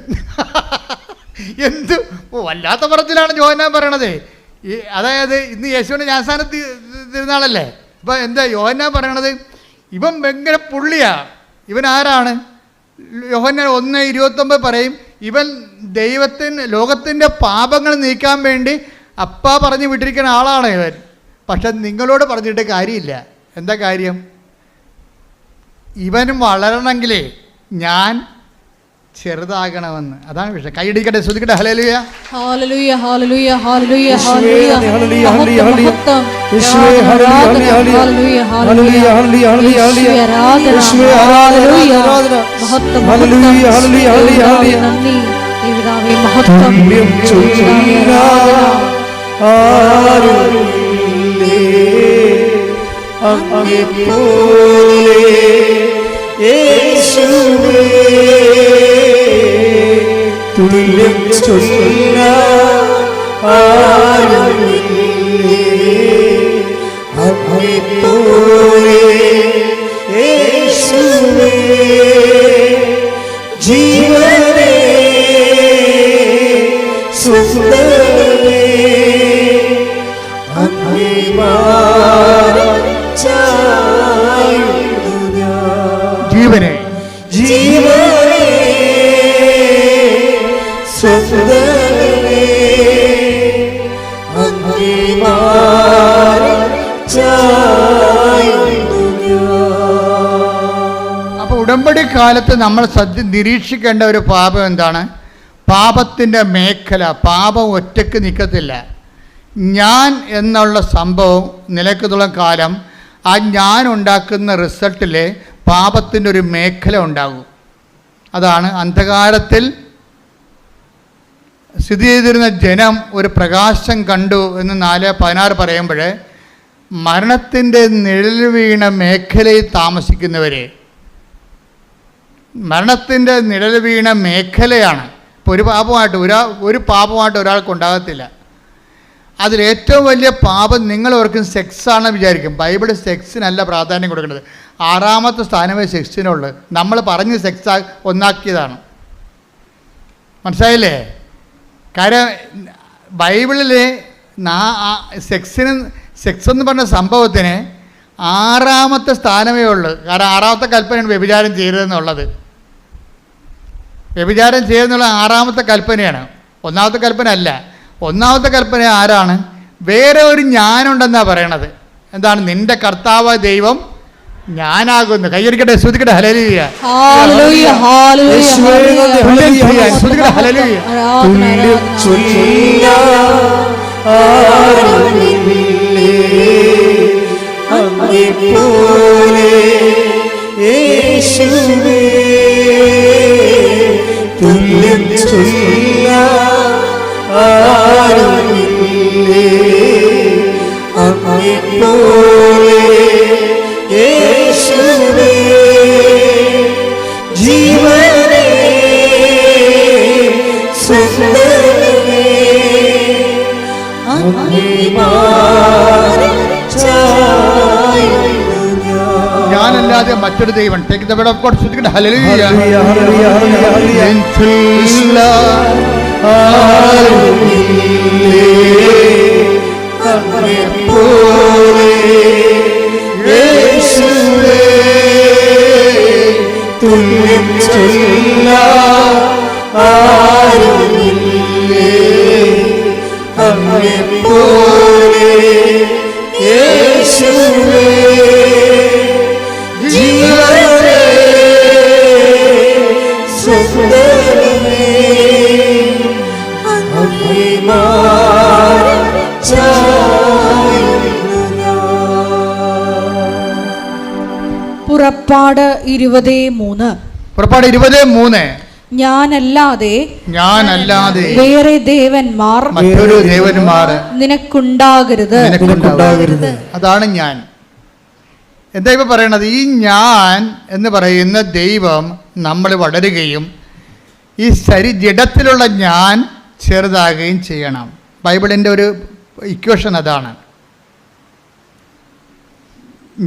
അതായത് ദൈവമാകുന്ന ഞാൻ എന്നിൽ വളരണം. ക്രിസ്തുവിന് അങ്ങനെ ഒരു ടെൻഡൻസി ഉണ്ട്. ക്രിസ്തു എല്ലാ കാലത്തും ഒരുപോലെ ഇരിക്കത്തില്ല. എന്താണ്? ക്രിസ്തുവിനെ നമുക്ക് ലഭിച്ചാൽ അതിൻ്റെ ടെൻഡൻസി എന്താണ്? വളർന്നുകൊണ്ടേ ഇരിക്കും നമ്മളിൽ. അപ്പോൾ എന്ത് ചെയ്യും? നമ്മൾ ഞാനെന്ന് പറയുന്ന ജഡിക ഞാൻ, എൻ്റെ ഇച്ഛാശക്തി, ഇപ്പം നമുക്കുണ്ടാകുന്ന വൈരാഗ്യങ്ങളില്ലേ, ബൈബിളിൽ ക്ഷമിക്കാനൊക്കെ പറയത്തില്ലേ? പിന്നെ എൻ്റെ പട്ടി ക്ഷമിക്കും. ഏത് പട്ടിക്കൊരു കാലം ഉണ്ടാകും. ഏത് പുളിച്ചും പൂക്കും. എൻ്റെ പുളിച്ചും പോക്കുമെന്ന്. അപ്പോൾ ഞാൻ അവിടെ ആരെങ്കിലും എന്തെങ്കിലും നമ്മൾ അവോയ്ഡ് ചെയ്ത് കഴിഞ്ഞാൽ ഉടനെ ഹർട്ടാകും നമ്മൾ. ഇതാണ് ഞാൻ, ജഡിക ഞാനെന്ന് പറയണത്. ഈ ദൈവം നമ്മൾ വളർന്നു കഴിയുമ്പോൾ അതൊക്കെ നമ്മൾ കണ്ടില്ല കേട്ടില്ല എന്ന് വെക്കും. ആ പോകാൻ പറ, പൊയ്ക്കട്ടെ, കളയട്ടെ. ദൈവനാമത്തിൽ നമ്മളത് കണ്ടില്ലെന്ന് വെക്കും. ഈ ക്ഷമ വളരുമ്പോൾ അതിൻ്റെ കൂടെ ക്ഷമ എന്ന് പറയുന്നത് എന്താണ്? സഹിക്കുന്ന സ്നേഹമാണ്. അതാരാണ്? ക്രിസ്തു തന്നെയാണ്. ക്രിസ്തുവിൻ്റെ അനുഭവ തലങ്ങളാണ് സഹിക്കുന്ന സ്നേഹം. ഇപ്പം സഹിക്കുന്ന സ്നേഹമാണ് നിന്നിൽ വളർന്നു വരണമെന്നുണ്ടെങ്കിൽ, ഇപ്പം നിൻ്റെ അയൽവാസി പല പരിപാടിയും കാണിച്ചിട്ടുണ്ട്. ഏറ്റവും വലിയ അയൽവാസി കാണിക്കുന്ന പരിപാടി എന്താണ്? വേസ്റ്റ് കൊണ്ടുപോകും നമ്മുടെ മുറ്റത്തിലും അല്ലെങ്കിൽ നമ്മുടെ വെയിലിപ്പുറത്തിലും. നമ്മളില്ലാത്ത സമയത്ത് നോക്കി നമ്മുടെ സാധനം എടുത്തുകൊണ്ട് പോകും. എൻ്റെ അച്ഛൻ എങ്ങനെ പ്രാർത്ഥനയ്ക്ക് വരാണ്? മനുഷ്യൻ്റെ കണ്ണ് വെട്ടി അടിച്ചുകൊണ്ട് പോകുമെന്ന് പറയും.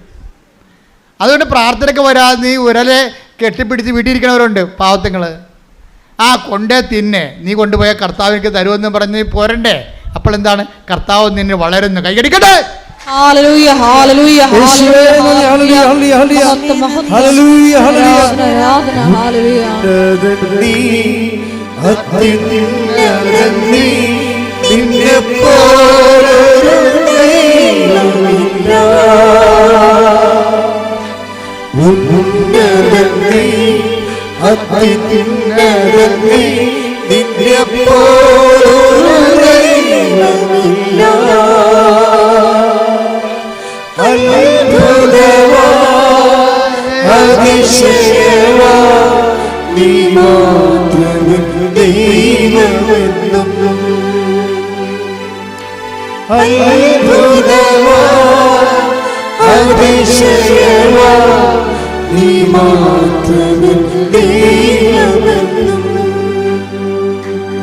യോഹന്നാനോട് പറഞ്ഞേ, വേറെ ഒരുത്തൻ നമ്മുടെ കൂടെ ജോർദാൻ്റെ അക്കരെ ഉണ്ടായിരുന്ന ആളില്ലേ, അങ്ങേര് നിന്നെപ്പോലെ ജ്ഞാനസ്ഥാനം കൊടുക്കാൻ തുടങ്ങിയെന്ന് പറഞ്ഞ്.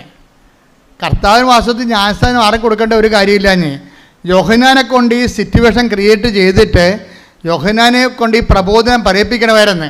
അതിനുവേണ്ടിയാണ് ഒരു ജ്ഞാനസ്ഥാനം കൊണ്ട് കൊടുത്തത് കർത്താവ്.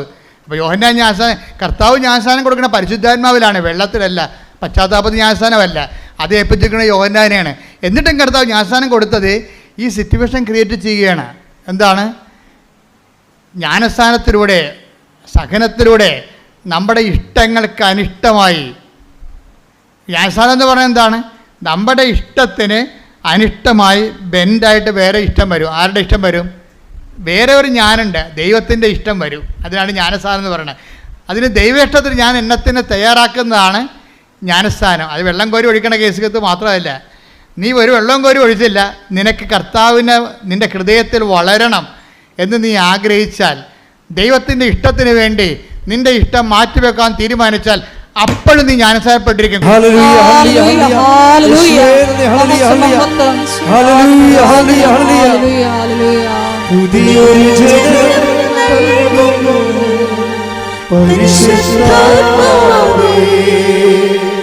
പുതിയൊരു ശക്തി ഉണരാ,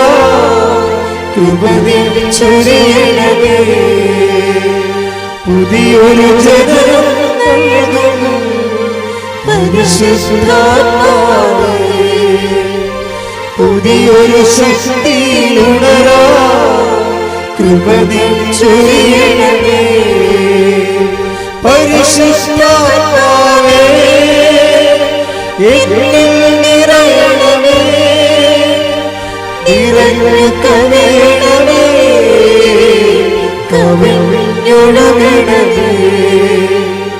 പരിശുദ്ധാത്മാവേ, എന്നിൽ നിറയണമേ, നിറഞ്ഞു കവിയണമേ, കവിഞ്ഞൊഴുകണമേ. അപ്പോൾ എന്താ ജ്ഞാനസ്ഥാനം എന്ന് പറയണത്? നമ്മുടെ ഇഷ്ടത്തിനെതിരെ വേറെ ഒരു ഇഷ്ടം കയറി വരികയും അത് ദൈവനാമത്തിൽ നമ്മൾ സ്വീകരിക്കുമ്പോൾ അത് ദൈവേഷ്ടമായിട്ട് കൺവേർട്ട് ചെയ്യും. പറഞ്ഞ മനസ്സിലായില്ലേ? നമ്മുടെ ഇഷ്ടത്തിനെതിരെ വേറെ ഇഷ്ടം കയറി വരും, അത് ദൈവേഷ്ടമായി നമ്മൾ സ്വീകരിക്കുമ്പോൾ അതൊരു ജ്ഞാനസ്ഥാനമായിട്ട് മാറും. എന്താണ്? നിന്നെ പരിശുദ്ധാത്മാവ് നിറയാനുള്ള ഉപാധിയായി മാറും. ഇപ്പം നീ ഒരു കുഞ്ഞുടുപ്പ് തയ്പ്പിച്ചു, കുറച്ച് പൊട്ട് വാങ്ങിച്ച് വെച്ച്, കുറച്ച് കരിമഷി മേടിച്ച് വെച്ചു, കുറച്ച് കരിവളം മേടിച്ച് വെച്ചു. അപ്പോൾ നീ ഉടനെ പ്രഗ്നൻ്റ് ആയുള്ള അമ്മയാണെങ്കിൽ പറയും, എൻ്റെ കുഞ്ഞുവാ വരുമ്പോൾ ഞാൻ ആരുടെയും കൊതി തട്ടാതിരിക്കാൻ വേണ്ടി കരിവള ഇടിക്കും. വല്ല കാര്യമുണ്ടോ? കരിവള അന്ധവിശ്വാസമാണ്. നമ്മുടെ കരിവള ഇടാത്ത വല്ലവരും ഉണ്ടാ? എന്താ കരിവള കണ്ണ് തട്ടാതിരിക്കാൻ വേണ്ടിയിട്ടതാണ് സംഭവം. എൻ്റെ കുഞ്ഞിനെ വേറെ ആരെയും നോക്കരുതെന്ന്. എൻ്റെ കുഞ്ഞ് പറ്റിയിട്ടില്ലേ? ഞാൻ വന്ന വരവ് കണ്ടില്ലേ? എൻ്റെ കുഞ്ഞിനെ വേറെ ആരും നോക്കരുത്, ആരും കണ്ണ് തട്ടരുത്, അതുകൊണ്ട് കരിവള ഇട്ടിട്ട് കരിമഷ കണ്ണൊക്കെ ഇങ്ങനെ എന്ത്. ചില കുഞ്ഞുങ്ങളെ കാണുമ്പോൾ പ്രാകൃത വേഷമാണ്. ഞാൻ ചോദിക്കും, നീ തന്നെ ഇത് പറ്റതാണെന്ന് ചോദിക്കും. പക്ഷേ അമ്മ തന്നെ അത് മിടുക്കിയായിരിക്കണം. കൊച്ചാണെങ്കിൽ മൊത്തം കരിവാരി തേച്ച് എന്നെ കണ്ണ് തട്ടാതിരിക്കാൻ വേണ്ടി ചെയ്തിരിക്കുകയാണ്. എൻ്റെ കുഞ്ഞിന് കണ്ണ് തട്ടരുതെന്ന്. അങ്ങനെ തന്നെയാണ് എൻ്റെ കുഞ്ഞ് മറ്റു കുഞ്ഞുങ്ങളെപ്പോലെ ആവരുത്, അങ്ങോട്ട് പോരുത്, അവിടെ പോയി കളിക്കരുത്, അവർ ചീത്ത പിള്ളേരാണ് എന്ന് പറഞ്ഞുകൊണ്ട് ഈ തള്ള അവർ സ്ക്രൂ ചെയ്തിട്ട് ഈ കുഞ്ഞിനെ വേറെ ഒരു പണ്ടാരമായിട്ട് വളർത്തിക്കൊണ്ട് വരും. വേറെ സാധനം, മറ്റുള്ളവരുടെ അരിശം പുച്ഛം. കാര്യം ഇവരുടെ പുച്ഛവും അരിശവും ഒക്കെ കുഞ്ഞിനങ്ങോട്ട് കൊടുക്കും. ഇതാണ് ഞാനെന്ന് പറയുന്നത്. ഈ ഞാൻ ചെറുതാകണമെന്നാണ് പറയണത്. ഇത് വെച്ചോണ്ട് ഉടമ്പടി മുന്നോട്ട് പോകത്തില്ല. മനസ്സിലായില്ലേ? ഇപ്പം എന്താണ് ഉടമ്പടി പറഞ്ഞത്? എന്താണ്? അവൻ വലുതാകണം. അവന് എല്ലാ മനുഷ്യരെയും വെറുപ്പില്ല ആരോടും. ചുങ്കക്കാരോട് പറയും, മത്തായി കൂടെ വാ, കൂടെ വന്നാൽ പറയില്ല, നിൻ്റെ കൂടെ ഞാൻ ഇരുന്ന് ഭക്ഷണം കഴിക്കണതേ 10 മനുഷ്യരെ കാണണം. അതാണ് പ്രശ്നം. കണ്ണ് നിറഞ്ഞു പോകും കർത്താവിൻ്റെ കളി കണ്ടു കഴിഞ്ഞാൽ. ചുങ്കക്കാരൻ അബോമിനൽ പേഴ്സണാണ്. ചുങ്കക്കാരന് എല്ലാവർക്കും പുച്ഛമാണ്. ഇവനെ കാണുന്നതിന് അവർ തുപ്പും. ഉടനെ അവനെ വിളിച്ച് പറയും, നിന്നെക്കൊണ്ട് കുറച്ച് പണി ദൈവത്തിനുണ്ട്, അത് ഞാൻ ചെയ്യിക്കും, നീ എൻ്റെ ചരിത്രം എഴുതും. പക്ഷെ അതിക്ക് മുമ്പ് നിന്നെ ഒന്ന് വയറ്റ് വാഷ് ചെയ്യാറുണ്ട് എനിക്ക്, ഞാൻ ഇന്ന് നിൻ്റെ വീട്ടിൽ ഭക്ഷണം കഴിക്കും. സഖ്യഭൂഷണൻ പറഞ്ഞു, നീയും ചുങ്കക്കാരനാണ്, നിന്നെക്കുറിച്ച് അഭിപ്രായ വ്യത്യാസമുണ്ട് നാട്ടിൽ. ഈ സമൂഹത്തിൽ നിന്നെക്കുറിച്ച് പേരില്ല, നിന്നെക്കുറിച്ച് ദുഷ്പേരാണ് ആൾക്കാർ പറയണത്. നിൻ്റെ പേര് കേൾക്കുമ്പോൾ തന്നെ അവരുടെ മോന്ത പോവും. അത് ഞാനൊക്കെ മാറ്റിയെടുക്കും, ഞാൻ നിൻ്റെ വീട്ടിൽ വന്ന് ഭക്ഷണം കഴിക്കും. ഈ സഖ്യഭൂഷൻ്റെ വീട്ടിലും ഈശോ പോയി, ഈ മത്തായിയുടെ വീട്ടിലും പോയി. 2 പേരുടെ വീട്ടിലും ചെയ്തത് എന്താ? ഭക്ഷണം കഴിക്കണേ. ഇത് 2 പേരുടെ വീട്ടിലും ഭക്ഷണം കഴിച്ചു. അപ്പോൾ എന്താ? അവരെ മുഖ്യധാരത്തിലേക്ക് കൊണ്ടുവരികയാണ്. എൻ്റെ ദൈവപൈത ഓർക്കുക, നീ എത്ര മോശപ്പെട്ടതാണെന്ന് ഈ സമൂഹം പറഞ്ഞാലും ദൈവം നിന്നെ ആവശ്യപ്പെടുന്നുണ്ട്. കാര്യം എന്താണ്? നീ ദൈവത്തിൻ്റെതാണ്, ദൈവത്തിന് നിന്നെ വേണം. ശ്രുതിക്കട്ടെ ഹല്ലേലൂയ.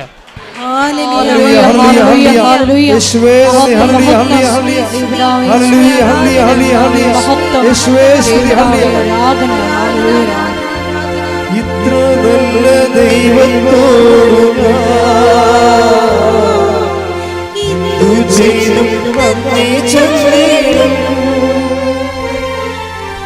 എന്റെ കൊച്ചു ജീവിതത്തെ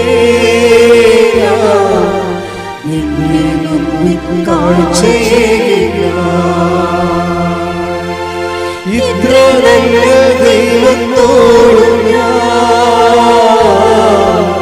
ഇന്നു ചെയ്തും നന്ദി ചൊല്ലേണം.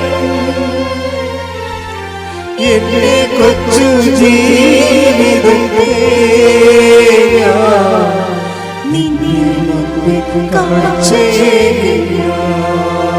പരിശുദ്ധ പരമ ദിവ്യകാരുണ്യത്തിന് നേരവും ആരാധനയും സ്തുതിയും പുകഴ്ചയും ഉണ്ടായിരിക്കട്ടെ. സഖ്യേവുസിൻ്റെയും മത്തായിയുടെ വീട്ടിൽ കർത്താവ് ഭക്ഷണം കഴിക്കാൻ കയറിയപ്പോൾ ഉണ്ടല്ലോ, എല്ലാവരും വന്ന് വേലിക്ക പാത്തുനിന്ന് ഇങ്ങനെ വേലിക്ക മുകളിൽ തലയിട്ടോണ്ട് നോക്കുകയാണ്. ഇതെന്ത് ഇവൻ്റെ വീട്ടിൽ കർത്താവ് കയറിയത്? ഇവൻ്റെ വീട്ടിൽ നിന്ന് എങ്ങനെ കർത്താവ് ഭക്ഷണം കഴിക്കണമെന്ന് കേട്ടപ്പോഴേ ആൾക്കാർക്കെല്ലാം മനസ്സിലായി സഖ്യേവുസും മത്തായിനെയും ദൈവം സ്നേഹിക്കുന്നുണ്ട് എന്ന് മനസ്സിലായി. അപ്പോഴേ അവിടെ നിന്ന് ആൾക്കാരൊക്കെ പറയും, നിങ്ങളും വാ എന്ന് വേലിക്ക ഇങ്ങനെ തലപൊക്കി നിൽക്കുന്ന ആൾക്കാരൊക്കെ വിളിക്കും മത്തായിയുടെ വീട്ടിൽ നിന്ന്. അവരും വന്ന്, അവർ പണ്ട് മത്തായിനെ പുച്ഛിച്ച ആൾക്കാരൊക്കെയാണ്, അവരും വന്ന് അവിടെ കൊണ്ടുവന്ന് ഭക്ഷണം കഴിച്ചിട്ട് ഇവരെ ഈ സ്നേഹത്തിൻ്റെ മുഖ്യധാരയെ കൊണ്ടുവരും. സഖ്യഭൂഷനാണെങ്കിൽ വല്ലാത്ത 2 പേരും പറഞ്ഞ്, മത്തായി പറഞ്ഞ്, കർത്താവേ എനിക്ക് പണി വേണ്ട കേട്ടോ, നിൻ്റെ സ്നേഹം ഉണ്ടെങ്കിൽ നിൻ്റെ തന്നെ മതി, ഞാൻ നിൻ്റെ കൂടെ വല്ല എഴുത്തും കുത്തുമായിട്ട് നടന്നേക്കാം. അങ്ങനെ മത്തായി കൂടെ പോന്നു. സഖ്യഭൂഷ് പറഞ്ഞ, കർത്താവേ ജനത്തിന് എന്നെ വേണ്ട, ജനത്തിന് എന്നെ പുച്ഛമാണ്, ജനത്തിന് എന്നെ വൈരാഗ്യമാണ്. പക്ഷേ ഈ ജനം കണ്ട, ഈ ജനങ്ങളൊക്കെ നോക്കി നിൽക്കുമ്പോൾ നീ എൻ്റെ വീട്ടിൽ നിന്ന് ഭക്ഷണം കഴിച്ചില്ലേ, എനിക്കത് മതി, എനിക്ക് പിന്നെ ഈ സ്വത്ത് എന്തിനാ, എല്ലാം ഞാൻ കളയുകയാണ്, എത്ര വേണമെങ്കിലും ഞാൻ കൊടുക്കാം. എന്താണ്? നീ എന്നിന് വളർന്നാൽ മതി, ഞാൻ ചെറുതായാൽ മതി എന്ന്. കണ്ട സഖ്യപുസ്തകം കണ്ട ശ്രുതിയുടെ ഹല്ലേലൂയ ഹല്ലേലൂയ ഹല്ലേലൂയ. യേശുവേ വലിയ വചന വെളിപാടിന് നന്ദി പറയുന്നു. Hallelujah hallelujah hallelujah. മഹത്വം മഹത്വം ആരാധന. Hallelujah hallelujah. ആരാധന ആരാധന യേശുവേ ആരാധന ആരാധന ആരാധന യേശുവേ ആരാധന. അതായത് കർത്താവിൻ്റെ ഈ സ്നേഹമില്ലേ, എല്ലാവരോടും കാണിക്കുന്നൊരു സ്നേഹമുണ്ട്, ആരെയും എഴുതി തള്ളത്തില്ല. നീ ഒരു ഭയങ്കരമായ നിൻ്റെ സമൂഹവും സഭയും ഒക്കെ നിന്നെ ഇങ്ങനെ മാർജിനലൈസ് ചെയ്താലും കർത്താവ് മാർജിനലൈസ് ചെയ്യത്തില്ല. നിനക്കൊരു അവസരം തരും, നിനക്കൊരു ദിവസം തരും, നിനക്കൊരു ദിവസം ഉണ്ട്, അത് നിൻ്റെ രക്ഷയുടെ ദിവസമാണെന്ന് പറഞ്ഞുകൊണ്ട് കർത്താവ് വെയിറ്റ് ചെയ്യും. എത്ര കാലം വേണമെങ്കിലും കർത്താവ് നിനക്ക് വേണ്ടി വെയിറ്റ് ചെയ്യും. നിനക്ക് വേണ്ടി എത്ര കാലം വേണ്ടി വെയിറ്റ് ചെയ്യാൻ ഒരു ദൈവം ഉണ്ടപ്പോൾ നീ എന്തിനാ വിഷമിക്കേണ്ട? ദൈവം പോയതല്ലേ. ശ്രുതികട ഹല്ലേലൂയ ഹല്ലേലൂയ ഹല്ലേലൂയ ഹല്ലേലൂയ. മഹത്വം മഹത്വം ആരാധന. Hallelujah hallelujah. യേശുവേ നന്ദി. യേശുവേ ആരാധന ആരാധന യേശുവേ ആരാധന. അതായത് സ്നേഹത്തിലെ എല്ലാവർക്കും എല്ലാവരും പറയുവേ എൻ്റെ ഒരു പഴയ സ്നേഹിതനാണ്, ഇപ്പം ഞങ്ങൾ കണ്ടുമുട്ടിയിട്ട് കുറേ നാളായി. അതാണ് സംഭവം. അതായത് ഇപ്പോൾ അവർ നമ്മൾ കമ്മ്യൂണിക്കേഷൻ ഇല്ല. വാട്സപ്പൊക്കെ എടുത്ത് നോക്കുമ്പോഴേ പണ്ട് എന്നാ വിളിച്ചത് 2022 ഒരു മെസ്സേജ് വന്നതാണ്. ഇപ്പം ഞങ്ങൾ തമ്മിൽ കോണ്ടാക്റ്റ് ഒന്നും ഇല്ല.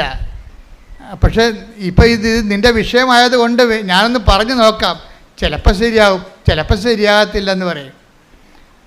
പക്ഷേ അങ്ങനെ ഒരു പഴയ സ്നേഹത്തിൻ്റെ ഓൾഡ് സ്റ്റോക്ക് എന്നില്ലേ നമുക്കൊക്കെ ഉണ്ട്. പക്ഷേ ദൈവത്തിൻ്റെ സ്നേഹത്തിൻ്റെ ഓൾഡ് സ്റ്റോക്കില്ല.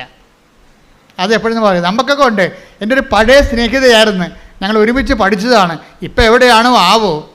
നമ്മളങ്ങനെയല്ല പറയണത്. എൻ്റെ ഒരു പഴയ സ്നേഹിതയായിരുന്നു, കോളേജിൽ ഞങ്ങൾ ഒരുമിച്ചുണ്ടായിരുന്നു, ഇപ്പം എവിടെയാണോ ആവോ എന്നാണ് നമ്മൾ പറയണത്. പക്ഷേ ദൈവം പറയത്തില്ല, എനിക്ക് പണ്ടൊരു സ്നേഹിത ഉണ്ടായിരുന്നു, ഇപ്പം എവിടെയാണോ ആവോ. അങ്ങനെ ദൈവം നിന്നോട് പറയത്തില്ല. ദൈവം പറയും ഇപ്പോഴും എൻ്റെ കൂടെ ഉണ്ടെന്ന്. അതാണ് പറയുന്നത്, ഓരോ പ്രഭാതത്തിലും അവൻ്റെ നിന്നോടുള്ള സ്നേഹം പുതിയതാണെന്ന്. ശ്രദ്ധിക്കട്ടെ. Hallelujah hallelujah hallelujah. വിലാപങ്ങൾ 3:22-23. വിലാപങ്ങൾ വിലപിച്ചുകൊണ്ട് പ്രവാചകൻ പറയണത് എന്താണെന്ന് നോക്കിയേ. കർത്താവിന്റെ സ്നേഹം ഒരിക്കലും അസ്തമിക്കുന്നില്ല. പറഞ്ഞ കർത്താവിന്റെ സ്നേഹം ഒരിക്കലും അസ്തമിക്കുന്നില്ല. അവിടുത്തെ കാരുണ്യം അവസാനിക്കുന്നില്ല. ഓരോ പ്രഭാതത്തിലും അത് പുതിയതാണ്. അവിടുത്തെ വിശ്വസ്തത ഉന്നതമാണ്. കണ്ടില്ലേ, ഉടമ്പടി വിശ്വസ്തത എന്ന് പറയുന്നത് എന്താണ്? അവിടുത്തെ വിശ്വസ്തത അചഞ്ചലമാണ്. എന്ന് വെച്ചാൽ നീ ഉടമ്പടി ഇട്ടും പോയാലും നിൻ്റെ ദൈവം നിൻ്റെ ഉടമ്പടി ഇട്ടു പോകത്തില്ല. മനസ്സിലായില്ലേ? നീ ഉടമ്പടി ഇട്ടു പോയാലും നിൻ്റെ ഉടമ്പടി, നിന്നോട് ദൈവം ചെയ്ത ഉടമ്പടി ഇട്ടു പോകത്തില്ല. അപ്പം നിങ്ങളാരും പറയരുത് പണ്ട് ഞാൻ ഉടമ്പടിയിലായിരുന്നു ഇപ്പം അല്ലെന്ന് പറയരുത്. കർത്താവ് പറയും ഇപ്പോഴും ആണെന്ന് പറയും. കാര്യം എന്താണ്? എനിക്ക് നിന്നോടുള്ള സ്നേഹം ഓരോ പ്രഭാതത്തെയും പുതിയതാണ്. കൈയടിക്കട്ടെ. Hallelujah hallelujah hallelujah hallelujah. യേശുവേ ആരാധന ഹല്ലേലൂയ. ഈ ദൈവസ്നേഹം ഉണ്ടല്ലോ മക്കളെ, ഈ ദൈവസ്നേഹം ഇപ്പം നിങ്ങൾ കണ്ടില്ലേ, മനസ്സിലായില്ലേ? പാപത്തേക്കാൾ വലുതാണ് ദൈവത്തിൻ്റെ സ്നേഹം. അപ്പോൾ ദൈവത്തിൻ്റെ സ്നേഹത്തേക്കാൾ വലുതാണ് പാപമെന്ന് പറയരുത്. എന്താണ്? പാപത്തേക്കാൾ വലുതാണ് ദൈവത്തിൻ്റെ സ്നേഹം. ഉടമ്പടി ഉദ്ഘോഷിക്കുന്നത് അതാണ്. ഈ പാപത്തേക്കാൾ വലുതായ ദൈവത്തിൻ്റെ സ്നേഹത്തിൻ്റെ പരിധിയിലാണ് നീ നിൽക്കണത്. നീ ഔട്ട് ഓഫ് റേഞ്ച് അല്ല. പിശാചാണ് പറഞ്ഞത് നീ ഔട്ട് ഓഫ് റേഞ്ച് ആണെന്ന്. നീ ഔട്ട് ഓഫ് റേഞ്ച് അല്ല. വചനം പറഞ്ഞത് എന്താണ്? നീ ഇപ്പോഴും എൻ്റെ റേഞ്ചിലാണെന്നാണ് പറയുന്നത്. ശ്രുതികട hallelujah hallelujah hallelujah hallelujah hallelujah hallelujah. കുരിശോളം വലുതാകണേ നിന്റെ സ്നേഹത്തിൻ നിഴലാകണേ കുരിശോളം വലുതാക്കണേ. നിന്റെ സ്നേഹത്തിൽ നിഴലാകണേ. പരിശുദ്ധ പരമ ദിവ്യകാരുണ്യത്തിന് നേരവും ആരാധനയും സ്തുതിയും പുകഴ്ചയും ഉണ്ടായിരിക്കട്ടെ. പരിശുദ്ധ പരമ ദിവ്യകാരുണ്യത്തിന് നേരവും ആരാധനയും സ്തുതിയും പുകഴ്ചയും ഉണ്ടായിരിക്കട്ടെ. അപ്പോൾ നിങ്ങളെ പാപത്തെ അഡ്രസ്സ് ചെയ്യാതിന് പകരം ദൈവസ്നേഹത്തെ അഡ്രസ്സ് ചെയ്യണം. അതിൻ്റെ ഫലം എന്താണ്? സ്നേഹത്തിൻ്റെ ഫലം എന്താണ്? സ്നേഹത്തിൻ്റെ ഫലം കൃപയാണ്. പറഞ്ഞ മനസ്സിലായില്ലേ? പാപത്തെ അഡ്രസ്സ് ചെയ്യാതെ എന്തിനെ അഡ്രസ്സ് ചെയ്യണം? ദൈവസ്നേഹത്തെ അഡ്രസ്സ് ചെയ്യണം.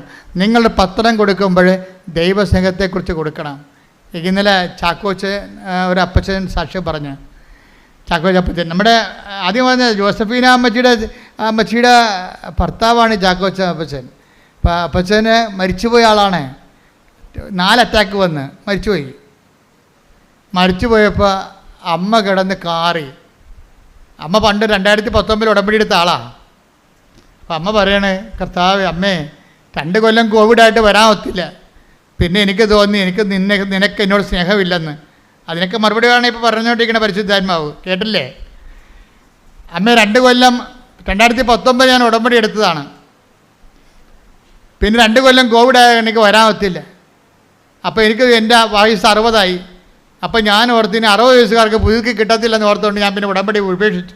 എൻ്റെ തിരി തീർന്ന്, എൻ്റെ ഉപ്പ് തീർന്ന്, എൻ്റെ അകപ്പാടെ ഉള്ളത് എൻ്റെ കാശുരൂപം മാത്രം. അമ്മേ, ഈ ഉടമ്പടി ഇപ്പോഴും നിലനിൽക്കുന്നുണ്ടെങ്കിൽ, ഈ കാശുരൂപത്തിൽ ഇപ്പോഴും നിൻ്റെ ശക്തി ഉണ്ടെങ്കിൽ എൻ്റെ മരിച്ചുപോയ ഭർത്താവ് തിരിച്ചു വരണം. ഇപ്പോൾ ഡോക്ടർ പറഞ്ഞ് തിരിച്ചു വരത്തില്ല, മരിച്ചുപോയി. എല്ലാ ഡോക്ടർമാരും വന്ന് പൾസെടുത്ത് പോകുന്നു, എന്നിട്ട് മരിച്ചുപോയി എന്ന് പറഞ്ഞു. അപ്പോഴേ ഇവള് പറയും മരിച്ചിട്ടില്ല, അമ്മയുടെ ഞാൻ ഉടമ്പടി എടുത്തതാണെന്ന് പറയുമ്പോൾ 10 മിനിറ്റ് കഴിഞ്ഞ് അപ്പം കണ്ണു തുറക്കും. Hallelujah, hallelujah, hallelujah. പരിശുദ്ധ പരമദിവ്യകാരുണ്യത്തിന് നേരവും ആരാധനയും സ്തുതിയും പുകഴ്ചയും ഉണ്ടായിരിക്കട്ടെ. എന്നിട്ട് ഈ അപ്പം പറഞ്ഞൊരു വാക്കുണ്ട്, അങ്ങനെ പറഞ്ഞ അടിപൊളി വർത്തമാനാണ്. പണ്ട് ഞാൻ ഒരു പണി ചെയ്യായിരുന്നു. ഞാൻ കോവിഡ് കാലത്തൊക്കെ ഇവിടെ വരുമായിരുന്നു. കോവിഡ് കാലത്ത് ആരും ഇവിടെ വന്നില്ലല്ലോ. വന്നിട്ടുണ്ടായിരുന്നു, ഒത്തിരി ആൾക്കാർ വന്ന് വാതിക്കൽ നിന്ന് മാതാവേ എന്ന് വിളിച്ചിട്ട് പോകും. അത് വലിയൊരു കാഴ്ചയായിരുന്നു, സഹിക്കാനാവാത്തൊരു കാഴ്ചയായിരുന്നു. അമ്മേ എന്നൊക്കെ വിളിച്ചിട്ട് പോകും. അവിടെ ആ ഗേറ്റ് പൂട്ടിക്കിടന്ന ഗേറ്റേ കണ്ടുകൊണ്ട് പോലീസൊക്കെ ഇവിടെ നിൽക്കുകയായിരുന്നു. ആരോടാണ് ഞങ്ങൾ സംസാരിക്കണത്? ഞങ്ങളെ അവരെ അറസ്റ്റ് ചെയ്യാൻ വേണ്ടി. അത്രയും മോശമായപ്പെട്ടൊരു കാലം ഉണ്ടായിരുന്നു. അപ്പോൾ അമ്മേ എന്നവിടെ വിളിക്കും. അപ്പോഴേ ഇങ്ങനെ അപ്പം അമ്മയെന്ന് വിളിച്ചെഴുതും പറയും, അമ്മയുടെ എന്തെങ്കിലും പത്രം ഉണ്ടാന്ന് ചോദിക്കും ബാക്കി. അപ്പോൾ ഇവിടെ 90,000 പത്രം ബാക്കി വന്നായിരുന്നു. കോവിഡ് തീരുമ്പോൾ ലോക്ക്ഡൗൺ ആകുമ്പോൾ 90,000 പത്രം അമ്മയുടെ ബാക്കി വന്നായിരുന്നു. എന്നിട്ട് ഈ കോവിഡ് കാലത്ത് ഓരോരുത്തരും വന്നിട്ട് ഈ പത്രം വാങ്ങിച്ചുകൊണ്ട് പോകും. അവരെന്തെല്ലാം ചെയ്തെന്ന് നമുക്കറിയത്തില്ല. കാര്യം അമ്മയുടെ കൈയാണ് കാലാണെന്നും പറഞ്ഞാണ് ജനം ഇത് അനുഭവിച്ചത്. ഈ കാലഘട്ടങ്ങളിലെല്ലാം അവർക്കെല്ലാം അത് ശരിയായി തീരുകയും ചെയ്തിട്ടുണ്ട്. അപ്പോഴെന്താ, അമ്മയുടെ പത്രം വാങ്ങിച്ചുകൊണ്ട് പോയിട്ട് ഈ അപ്പം കുന്നംകുളത്തുകാരനാണ്, എരുമപ്പെട്ടിക്കാരനാണ്. അപ്പോൾ ഈ അപ്പൻ എന്താ ചെയ്യണമെന്ന് വെച്ച് കഴിഞ്ഞാൽ ഈ പത്രം ഈ കോവിഡ് കാലത്ത് കൊണ്ട് നടന്ന് കാണുന്നവർക്കെല്ലാം പത്രം കൊടുക്കും. പിന്നെ അത് തീരുമ്പോൾ അടുത്ത മാസം വന്ന് കുറേ പത്രം മേടിച്ചുകൊണ്ട് പോകും. അമ്മയാണ് ഉടമ്പടി എടുത്തത്, അപ്പനാണ് ജോലി ചെയ്യണത്. എന്നിട്ട് ഈ അപ്പൻ അമ്മയോട് പറയും, അമ്മേ വെയിലത്ത് കൊണ്ട് ഈ പത്രം കൊണ്ട് നടക്കണേ. കോവിഡ് കാലത്ത് പത്രം കൊണ്ട് നടക്കുമ്പോൾ അപ്പൻ അമ്മയോട് പറയും, ആരോട്? പരിശുദ്ധ അമ്മയോട് പറയും, അമ്മേ നിൻ്റെ ജോലിയാണ് ഞാൻ ചെയ്യണത്, നിന്നെയും ചുമന്നുകൊണ്ട് നടക്കുകയാണ്, ഈ ചുമട്ടുകുരിയെങ്കിലും തരണേ. തമാശ പറയണതാണ്. കാര്യം അവർക്കൊക്കെ സംസാരിക്കാനുള്ള സ്വാതന്ത്ര്യമുണ്ട്. ദൈവത്തിൻ്റെ സ്നേഹത്തിൻ്റെ ഒരു ഗുണവതാണ്. ദൈവത്തിൻ്റെ സ്നേഹം നമ്മളോട് തെമ്മാടിത്തരം ദൈവത്തോട് പറയാൻ നമുക്ക് ഒരു സ്വാതന്ത്ര്യം കിട്ടും. ഞാൻ കുറേ അമ്മയോട് അങ്ങനെയൊക്കെ പറയുന്ന ആളാണ്. എൻ്റെ മുമ്പിൽ ഒരു യോഗ്യതയുമില്ല വന്ന്, എൻ്റെ പൗരോഹിത്യത്തിൻ്റെ യോഗ്യതയല്ലേ ഉള്ളൂ എനിക്ക്. പിന്നെ ഞാൻ ചെയ്ത സുവിശേഷ വേല അത് എന്നേക്കാൾ ചെയ്ത എത്രയോ പേരുണ്ട്. അപ്പോൾ എന്നിട്ട് എന്തുകൊണ്ടാണ് ഈ കൃപാസന ആൾക്കാരെ വന്ന് സമയഘടികാരം കാണിച്ചത് എന്നൊരു വല്ലാത്തൊരു സ്നേഹം തോന്നിയിട്ടില്ലേ? അപ്പോൾ ആ ഒരു സ്വാതന്ത്ര്യം നമുക്കുണ്ട്. ആ സ്വാതന്ത്ര്യം എടുത്തിട്ടാണ് ഞാൻ നിങ്ങളുടെ ചില കാര്യങ്ങൾ സെറ്റ് ചെയ്യണത്. അപ്പോഴേ ഈ അപ്പൻ എന്താ പറയണം, അമ്മേ ഞാൻ നിന്നെയും ചുവന്നുകൊണ്ട് വെയിലത്ത് നടക്കുകയാണ്, ഈ ചുമട്ടുകുരിയെങ്കിലും തരണേ. പക്ഷേ പുള്ളിക്കാരൻ തമാശന് പറഞ്ഞതാണ്. പക്ഷേ പുള്ളിക്കാരത്തി അത് കാര്യമായിട്ട് എടുത്ത്. ഈ 4ാമത്തെ അറ്റാക്കിൽ ആൾ വീണുപോയി. മരിച്ചതിന് ഡോക്ടർ വന്ന 3-4 ഡോക്ടർമാർ മരിച്ചെന്ന് പറഞ്ഞാണ്. പെട്ടെന്ന് ചാര നിറത്തിൽ ഒരു സ്ത്രീ വരും. അപ്പോൾ ഈ മനുഷ്യൻ ചെളിയിൽ മണ്ണിൻ്റെ അടി പൊണ്ട് ചെളി കിടക്കുകയാണ്. ഈ ചാരം നിറത്തിൽ ചെളിയിലോട്ട് ഇറങ്ങി നിന്നിട്ട് ഈ മനുഷ്യൻ്റെ കയ്യെ കൂടി പിടിച്ച് വലിച്ച് മേലായിട്ട് പുറത്തോട്ട് എടുക്കണ ഇയാൾക്ക് ഓർമ്മയുണ്ട്. അപ്പോൾ ഇയാളുടെ കണ്ണ് തുറക്കും. അപ്പോഴേ ഈ ചേച്ചി വന്ന് പറയും, ഞാൻ ഉടമ്പടി മാതാവിനെ ഈ കാശുരം മാത്രമേ എൻ്റെ കയ്യിലുള്ളൂ, ഈ വെന്റിലേറ്ററിനെ പറയുന്നതുകൊണ്ട് ഞാൻ വിളിക്കുകയായിരുന്നു, എൻ്റെ ഉടമ്പടി മാതാവേ എനിക്ക് വേറെ ആരുമില്ല, എൻ്റെ ചേട്ടൻ മാത്രമേ ഉള്ളെന്ന് പറയുമ്പോഴും ഈ ചെളിയിൽ നിന്ന് പിടിച്ച് ചാര നിറത്തിലുള്ള ചേടത്തി ഈ ആളെ പൊക്കിക്കൊണ്ട് വരണത് ഒരേ സമയത്താണ്. അപ്പോൾ അവർക്ക് രണ്ടുപേർക്കും മനസ്സിലായി കൃപാസനത്തിൻ്റെ ഉടമ്പടി നിന്ന് ഫലിക്കുകയാണ്. അന്ന് പറഞ്ഞില്ലേ, അമ്മേ ചുമട്ട് കൂരി എങ്ങനെ തരണേന്ന് ചോദിച്ചപ്പോൾ ചുമട്ടിന് എടുത്തുകൊണ്ട് വന്ന ആരാണ്? അമ്മയാണ്. ചുമട്ട് കൂരിയല്ല കൊടുത്തത്, അവനെ തന്നെ ചുമക്കണം അമ്മ ചെയ്തത്. ശ്രുതികട്ടെ ഹല്ലേലൂയ.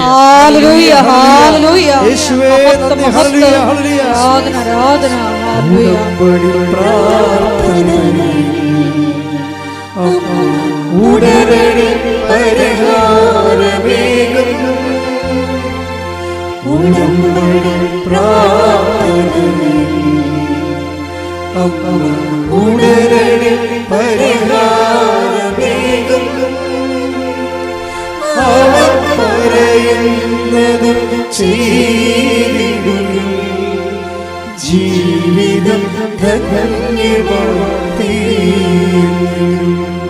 പരിശുദ്ധ പരമ ദിവ്യകാരുണ്യത്തിന് ആരാധനയും സ്തുതിയും പുകഴ്ചയും. ചാക്കോപ്പച്ചൻ പറയുന്ന സാക്ഷ്യം ഞങ്ങൾ ഇന്ന് അപ്പ് ചെയ്യും കേട്ടോ, നിങ്ങളത് കേൾക്കണം. ഭയങ്കര സാക്ഷ്യമാണ്. അമ്മച്ചി പല രീതിയിൽ പറയുന്നുണ്ടെങ്കിലും അപ്പൻ്റെ സാക്ഷ്യം ഭയങ്കര ഇടിച്ചു മുഴക്കി നിൽക്കണം. അമ്മയുടെയും കൊള്ളാം, നമുക്ക് വേറെ ചില അനുഭവങ്ങളുണ്ട്, അതുകൊണ്ടാണ് അവരാദ്യം പറയണത്. പക്ഷേ എന്ത് സംഭവിച്ചാൽ അപ്പം പറഞ്ഞ വേറൊരു കാര്യമുണ്ട്. ഞാൻ ഈ കോവിഡ് കാലത്തും അല്ലാത്ത കാലത്തുമൊക്കെ എവിടെയെങ്കിലും കൃപാസനം പത്രം ഏതെങ്കിലും പള്ളിയിലോ അല്ലെങ്കിൽ പൊതുസ്ഥലത്തോ ഇരിക്കണ കണ്ട ഞാൻ എൻ്റെ അമ്മയെന്നും പറഞ്ഞ് എടുത്തുകൊണ്ട് പോകുമെന്ന് പോയിട്ട് ഞാൻ എല്ലാവർക്കും കൊടുക്കും. എന്നിട്ട് ഞാൻ അവരെക്കുറിച്ച് അമ്മയെക്കുറിച്ച് പറയും അവരോട്. എൻ്റെ മക്കളെ, അത് എപ്പോഴും ഇന്നലെ ഒരു യൂത്ത് ഇവിടെ സാക്ഷ്യം പറഞ്ഞ്, അതായത് എൻ്റെ ഒരു സ്ഥിരം പരിപാടി എന്ന് പറയണത് ആരെ കണ്ടാലും ഞാൻ അമ്മയെക്കുറിച്ച് പറയും, ദൈവത്തെക്കുറിച്ച് പറയും. ഞാൻ ബസ്സിൽ വെച്ച് കണ്ടാലും എനിക്ക് തോന്നും ദൈവത്തെക്കുറിച്ച് അവരോട് പറയണമെന്ന് തോന്നും. ഇത് ശരിക്കും പറഞ്ഞാൽ നിങ്ങൾ ഓർക്കുക, അതായത് നിങ്ങൾക്ക് അങ്ങനെ ആരെ കണ്ടാലും ദൈവത്തെക്കുറിച്ച് പറയണം അല്ലെങ്കിൽ ദൈവത്തിൻ്റെ അടയാളങ്ങളെക്കുറിച്ച് പറയണം എന്ന് തോന്നിയാൽ അതിൻ്റെ അർത്ഥം എന്താണെന്നറിയാവോ? നിങ്ങൾ അനുഗ്രഹത്തിൻ്റെ കാലം കഴിഞ്ഞു എന്നതിൻ്റെ അർത്ഥം. പിന്നെ എന്താ കാലം? നിങ്ങൾക്ക് കൃപയുടെ കാലം തുടങ്ങി. കൃപ വരുമ്പോഴാണ് മറ്റുള്ളവരോട് ദൈവത്തെക്കുറിച്ച് പറയാൻ തോന്നണതെന്നാണ് ബൈബിൾ പറയണത്. Take the word of God. ശ്രുതികട അല്ലെങ്കിൽ 14:26 ശ്രുതികട. നടപടി പുസ്തകം 14:26.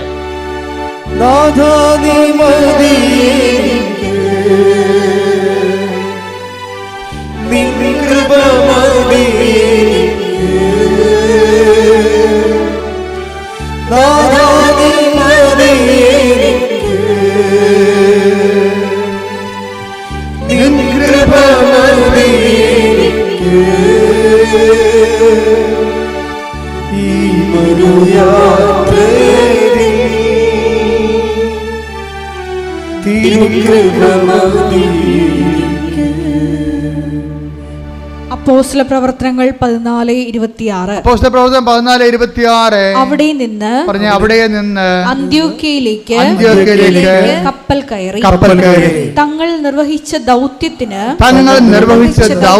ആവശ്യമായിരുന്ന ദൈവകൃപയ്ക്ക് അവർ ഭരമേൽപ്പിക്കപ്പെട്ടത് അവിടെ വെച്ചാണല്ലോ.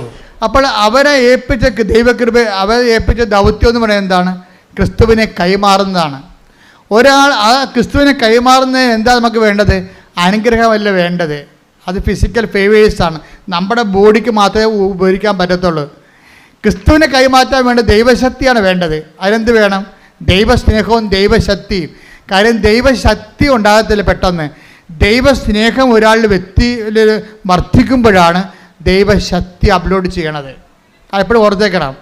അപ്പോൾ നിങ്ങൾ ലക്ഷ്യം വെക്കേണ്ടത് എന്തിനാണ്? ദൈവസ്നേഹത്തിനാണ് ലക്ഷ്യം വെക്കേണ്ടത്. എന്ത് ചെയ്താലും ഏത് ദൗത്യം ചെയ്താലും കർത്താവേ നിൻ്റെ സ്നേഹത്തെ നിറയാൻ ഇത് ഉപാധിയാക്കണമെന്ന് പ്രാർത്ഥിക്കണം.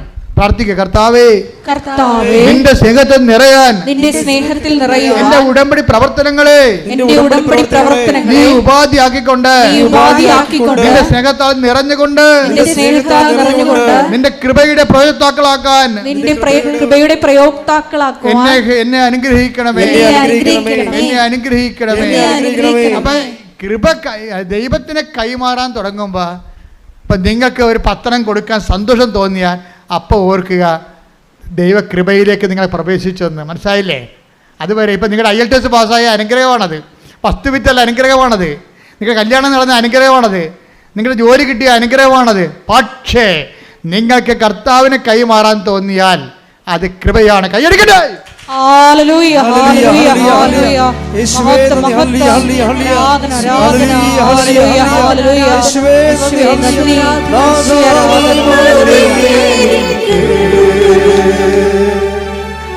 നിൻ കൃപ മതി നാഥാ, നിൻ മതി നിൻ കൃപ മതി ഈ മനുയാത്രയിൽ തിരുകൃപ മതി. എല്ലാവരും എഴുന്നേൽക്കുക. ഇപ്പോഴ് അലക്സത്തിനും ജോമോളും സിസ്റ്ററും കൂടി ഒരു സമർപ്പണ പ്രാർത്ഥന നടത്തും. പരിശുദ്ധ പരമ ദിവ്യ കാരുണ്യത്തിന് പരിശുദ്ധ പരമ ദിവ്യ കാരുണ്യത്തിന് പരിശുദ്ധ പരമ ദിവ്യ കാരുണ്യത്തിന്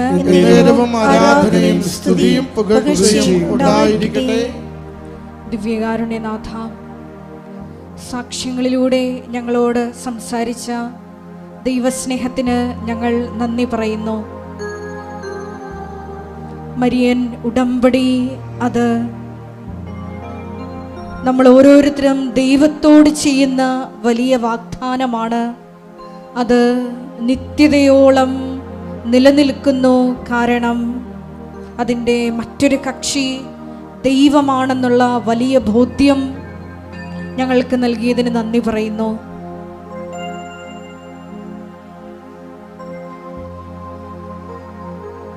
ചാക്കോ എന്ന വലിയ അപ്പച്ചൻ്റെ സാക്ഷ്യം ഞങ്ങൾ ശ്രവിക്കുകയായിരുന്നു. 2019 വിശ്വസ്തതാപൂർവം ചെയ്ത മരിയൻ ഉടമ്പടിയുടെ പ്രതിഫലനങ്ങൾ വർഷങ്ങൾക്കിപ്പുറം 4ാമത്തെ ഹാർട്ട് അറ്റാക്കിൽ ജീവൻ തിരിച്ചു കൊടുത്തുകൊണ്ടാണ് ദൈവമാതാവ് ആ മകനോട് കരുണ കാണിച്ചത്. മരണത്തിൻ്റെ നിഴൽ വീണ് താഴ്വരയിൽ കിടന്നിരുന്ന ജനത ഒരു വലിയ പ്രകാശം കണ്ടു. അതേ ജീവിതത്തിലേക്ക്, വീണ്ടും നിത്യജീവിതത്തിലേക്കാണ് വലിയ സാക്ഷ്യമായി ആ മകനെ അമ്മ തിരിച്ചു വിളിച്ചത്. ഈശോയെ, ഞങ്ങൾ എടുത്തിരിക്കുന്ന മരിയൻ ഉടമ്പടിയുടെ ഏറ്റവും വലിയ അകക്കാമ്പ് സുവിശേഷ പ്രഘോഷണമാണ്, ക്രിസ്തു കൈമാറ്റമാണ് എന്ന ബോധ്യം ഞങ്ങൾക്ക് ഈ ആരാധനയിലൂടെ നൽകിയതിന് നന്ദി പറയുന്നു. ദൈവകൃപ ഒരു വ്യക്തിയിൽ വന്ന് നിറയുമ്പോഴാണ് ഈശോയെ സുവിശേഷ കൈമാറ്റത്തിനുള്ള വലിയ ദൗത്യം ഞങ്ങൾക്ക് നിർവഹിക്കാൻ കഴിയുക എന്ന് തിരുവചനത്തിലൂടെ അങ്ങ് ബോധ്യപ്പെടുത്തി ഞങ്ങൾക്ക് തന്നുവല്ലോ. ഈ ആരാധനയിലൂടെ മത്തായിയുടെ സുവിശേഷം 6:33 അനുസരിച്ചുകൊണ്ട് ആദ്യം അവിടുത്തെ രാജ്യവും അവിടുത്തെ നീതിയും അന്വേഷിച്ചുകൊണ്ട് ബാക്കിയുള്ളതെല്ലാം ഈശോയെ നീ ചേർത്ത് നൽകുമെന്ന് വിശ്വാസത്തോടെ ദൈവസ്നേഹത്തോടെ മുന്നേറുവാൻ ഈ ആരാധനയിലൂടെ ഞങ്ങൾക്ക് പ്രത്യേകമായ കൃപ നൽകണമേ. സുവിശേഷ കൈമാറ്റത്തിനുള്ള വലിയ കൃപ നൽകണമേ. ആരെ കണ്ടാലും ഒരവസരം കിട്ടിയാൽ ഈശോയെ നിന്റെ നാമം മഹത്വപ്പെടുത്തുവാൻ, അത് ഇടയാക്കുവാൻ ഈശോയെ ആ സമയം പ്രയോജനപ്പെടുത്തുവാൻ പ്രത്യേകമായ കൃപ ഞങ്ങൾക്ക് നൽകണമേ. കാരുണ്യ പ്രവർത്തനങ്ങളിലൂടെയും മറ്റ് ഉടമ്പടി നിബന്ധനകൾ വിശ്വസ്താപൂർവം പാലിക്കുന്നതിലൂടെയും എല്ലാം ഈശോയെ നിന്റെ നാമം പ്രത്യേകമായി മറ്റുള്ളവരുടെ മുമ്പിൽ മഹത്വപ്പെടുത്തുവാൻ ഈ ആരാധനയിലൂടെ ഞങ്ങളെ തിരഞ്ഞെടുത്ത് അഭിഷേകം ചെയ്യണമേ. നാളിതുവരെ കൃപാസനത്തിൽ വന്ന് മരിയൻ ഉടമ്പടിയെടുത്ത് പോയിട്ടും സാക്ഷ്യം പറയാനുള്ള കൃപ ശക്തി ലഭിക്കാത്ത മക്കളെ ഈ സമയം പ്രത്യേകമായി അൾത്താരയിൽ സമർപ്പിച്ച് പ്രാർത്ഥിക്കുന്നു.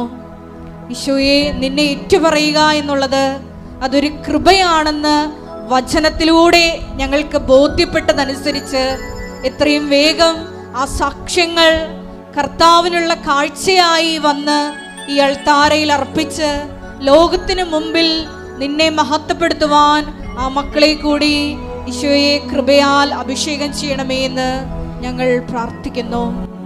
ഓരോ നിമിഷവും മരിയൻ ഉടമ്പടിയിൽ വിശ്വസ്താപൂർവം മുന്നേറിക്കൊണ്ട് നിന്റെ നാമത്തെ മഹത്വപ്പെടുത്തി ജീവിക്കുവാൻ ഒരിക്കൽ കൂടി ഞങ്ങളെ അഭിഷേകം ചെയ്യണമേ എന്ന് പ്രാർത്ഥിച്ചുകൊണ്ട് നമുക്ക് ഇരുകരങ്ങൾ ഉയർത്തി സ്തുതിക്കാം. ഹല്ലേലൂയ, മഹത്വം മഹത്വം, ആരാധന, ഹല്ലേലൂയ, ഹല്ലേലൂയ, ആരാധന, മഹത്വം മഹത്വം, ആരാധന ആരാധന, ഹല്ലേലൂയ ഹല്ലേലൂയ.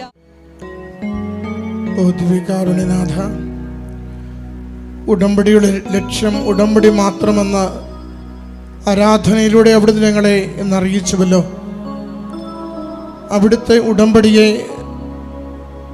സ്നേഹത്തോടുകൂടി സമീപിക്കുവാൻ ഞങ്ങളെ സഹായിക്കണമേ. പരിശുദ്ധ കൃപാസന മാതാവിൻ്റെ തിരുസന്നിധിയിൽ ആഗ്രഹത്തോടും ശരണത്തോടും ഞങ്ങൾ അണയുമ്പോൾ അങ്ങയെ കൈമാറുവാനുള്ള ശക്തിയും സ്നേഹവും ഞങ്ങളിൽ നിറയ്ക്കുവാൻ അവിടുന്ന് തിരുവുള്ളമാകണമേ. ഞങ്ങളുടെ സ്വാർത്ഥതകളെ, വെറുപ്പുകളെ, കലഹങ്ങളെ, അഹന്തയെ കുറയ്ക്കുന്നതിന് ഞങ്ങളെ അവിടുന്ന് സഹായിക്കണമേ. ഈശോയെ, അവിടുത്തെ കരുണ, അവിടുത്തെ സ്നേഹം, അവിടുത്തെ സമാധാനം, അവിടുത്തെ ക്ഷമ, സഹനം ഞങ്ങളുടെ ജീവിതത്തിൽ ശീലിക്കുവാൻ ഞങ്ങളെ ഇവിടുന്ന് പഠിപ്പിക്കണമേ. ഉടമ്പടി ജീവിതം ദൈവനാമ മഹത്വ ജീവിതമെന്ന് തിരിച്ചറിയുവാൻ ഞങ്ങളെ ഇവിടുന്ന് സഹായിക്കണമേ. ദൈവസ്നേഹത്താൽ ഓരോരുത്തരോടും ഇടപഴകുവാൻ ഞങ്ങളെ ഇവിടുന്ന് അനുഗ്രഹിക്കണമേ. ഭൗതികമായ നേട്ടങ്ങൾക്കപ്പുറം അവിടുത്തെ നാമത്തെ ലോകത്തിന് കൈമാറുവാൻ, അവിടുത്തെ സ്നേഹത്തെ ഓരോ പ്രഭാതത്തിലും പുതുതായി പങ്കുവയ്ക്കുവാൻ, അവിടുന്ന് ഞങ്ങളെ കരുതുന്നത് പോലെ ഞങ്ങളെ ഏൽപ്പിച്ചു തന്നിരിക്കുന്ന ഓരോരുത്തരെയും കരുതലോടുകൂടി സ്നേഹിക്കുവാൻ ഞങ്ങളെ അവിടുന്ന് സഹായിക്കണമേ. പരിശുദ്ധ കൃപാസന മാതാവിൻ്റെ സവിശേഷമായ സംരക്ഷണം, അത്ഭുതകരമായ അടയാളങ്ങളിലൂടെ ഞങ്ങളുടെ ജീവിതങ്ങളെ കൂടുതൽ വിശ്വാസത്തിൽ ആഴപ്പെടുത്തുവാൻ അവിടുന്ന് ഈ നാളുകളിൽ ഞങ്ങളെ സഹായിക്കണമേ. ഇത്ര ദൂരം സഞ്ചരിച്ച് ത്യാഗത്തോടെ അമ്മ മാതാവിൻ്റെ തിരുനടയിൽ അവിടുത്തെ ദിവ്യകാരുണ്യത്തിൻ്റെ സന്നിധിയിൽ ഞങ്ങളെ തന്നെ സമർപ്പിച്ച് പ്രാർത്ഥിക്കുമ്പോൾ അവിടുത്തെ ദിവ്യമായ സ്നേഹം അനുഭവിക്കുവാൻ, ഞങ്ങളെ വേദനിപ്പിച്ചവരെയും ഞങ്ങൾ വേദനിപ്പിച്ചവരെയും ഞങ്ങൾ ക്ഷമ കൊടുത്തും ഞങ്ങൾക്ക് ക്ഷമ തേടിയും ഈശോയെ അവിടുത്തെ സന്നിധിയിൽ കൃപകൾക്ക് വേണ്ടി പ്രാർത്ഥിക്കുവാൻ അനുഗ്രഹിക്കണമേ. അനുഗ്രഹത്തിൽ നിന്നും കൃപയിലേക്ക് ഞങ്ങളുടെ ജീവിതത്തെ വളർത്തണമേ. ഈശോയെ, ഞങ്ങളുടെ താൽക്കാലികമായ നന്മകൾക്ക് വേണ്ടി ആവർത്തിച്ച് പ്രാർത്ഥിക്കുന്നതിനപ്പുറം അവിടുത്തെ നാമത്തെ കൂടുതൽ പേരിലേക്ക് കൈമാറുന്നതിന് ഞങ്ങളുടെ ജീവിതത്തെ വളർത്തുവാൻ അവിടുന്ന് അനുഗ്രഹിക്കണമേ. ഉടമ്പടിയിൽ ഞങ്ങൾക്ക് ആഴപ്പെട്ട ബോധ്യങ്ങൾ നൽകണമേ. ഉടമ്പടി ജീവിതത്തിൽ ഞങ്ങൾക്ക് വളർച്ച നൽകണമേ. ഞങ്ങളുടെ സ്വാർത്ഥതകളെ കുറച്ചുകൊണ്ട് അവിടുത്തെ സ്നേഹത്തിന് വളരുവാൻ ഞങ്ങളെ സഹായിക്കണമേ.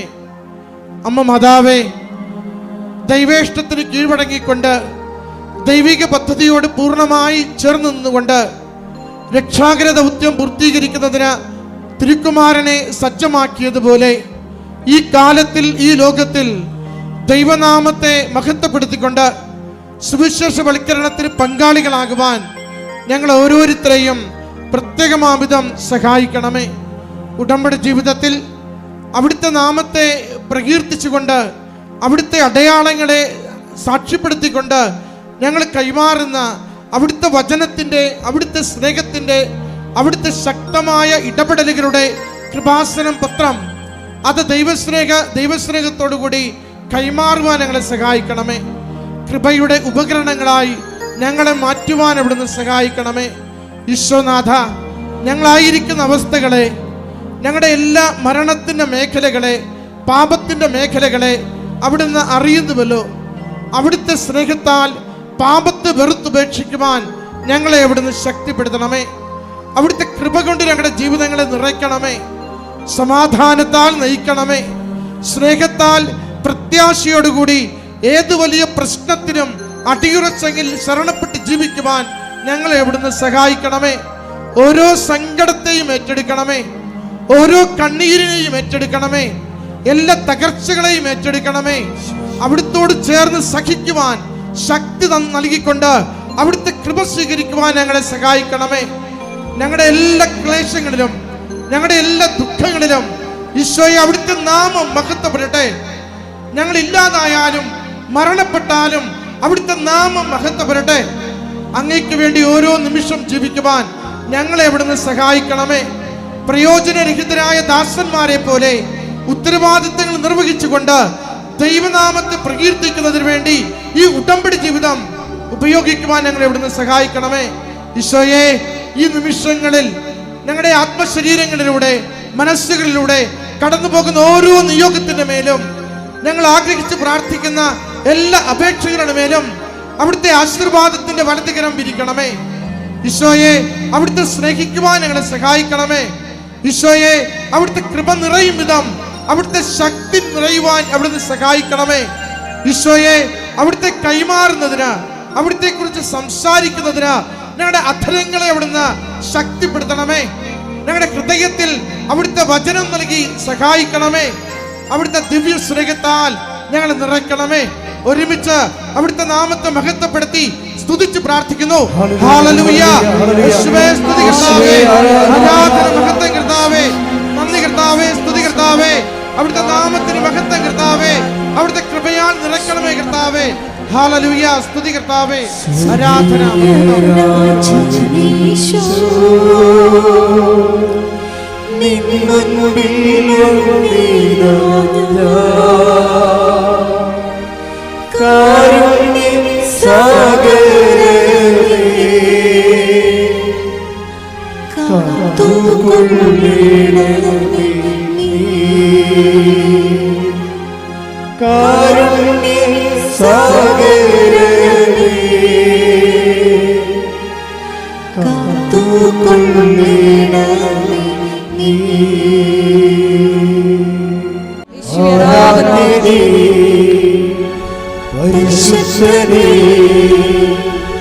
പരമോന്നതാ യേശുവേ, അണയുന്നു ഞാൻ തിരുമുൻപിലാ, അനിവോടെ നോക്കണമേ.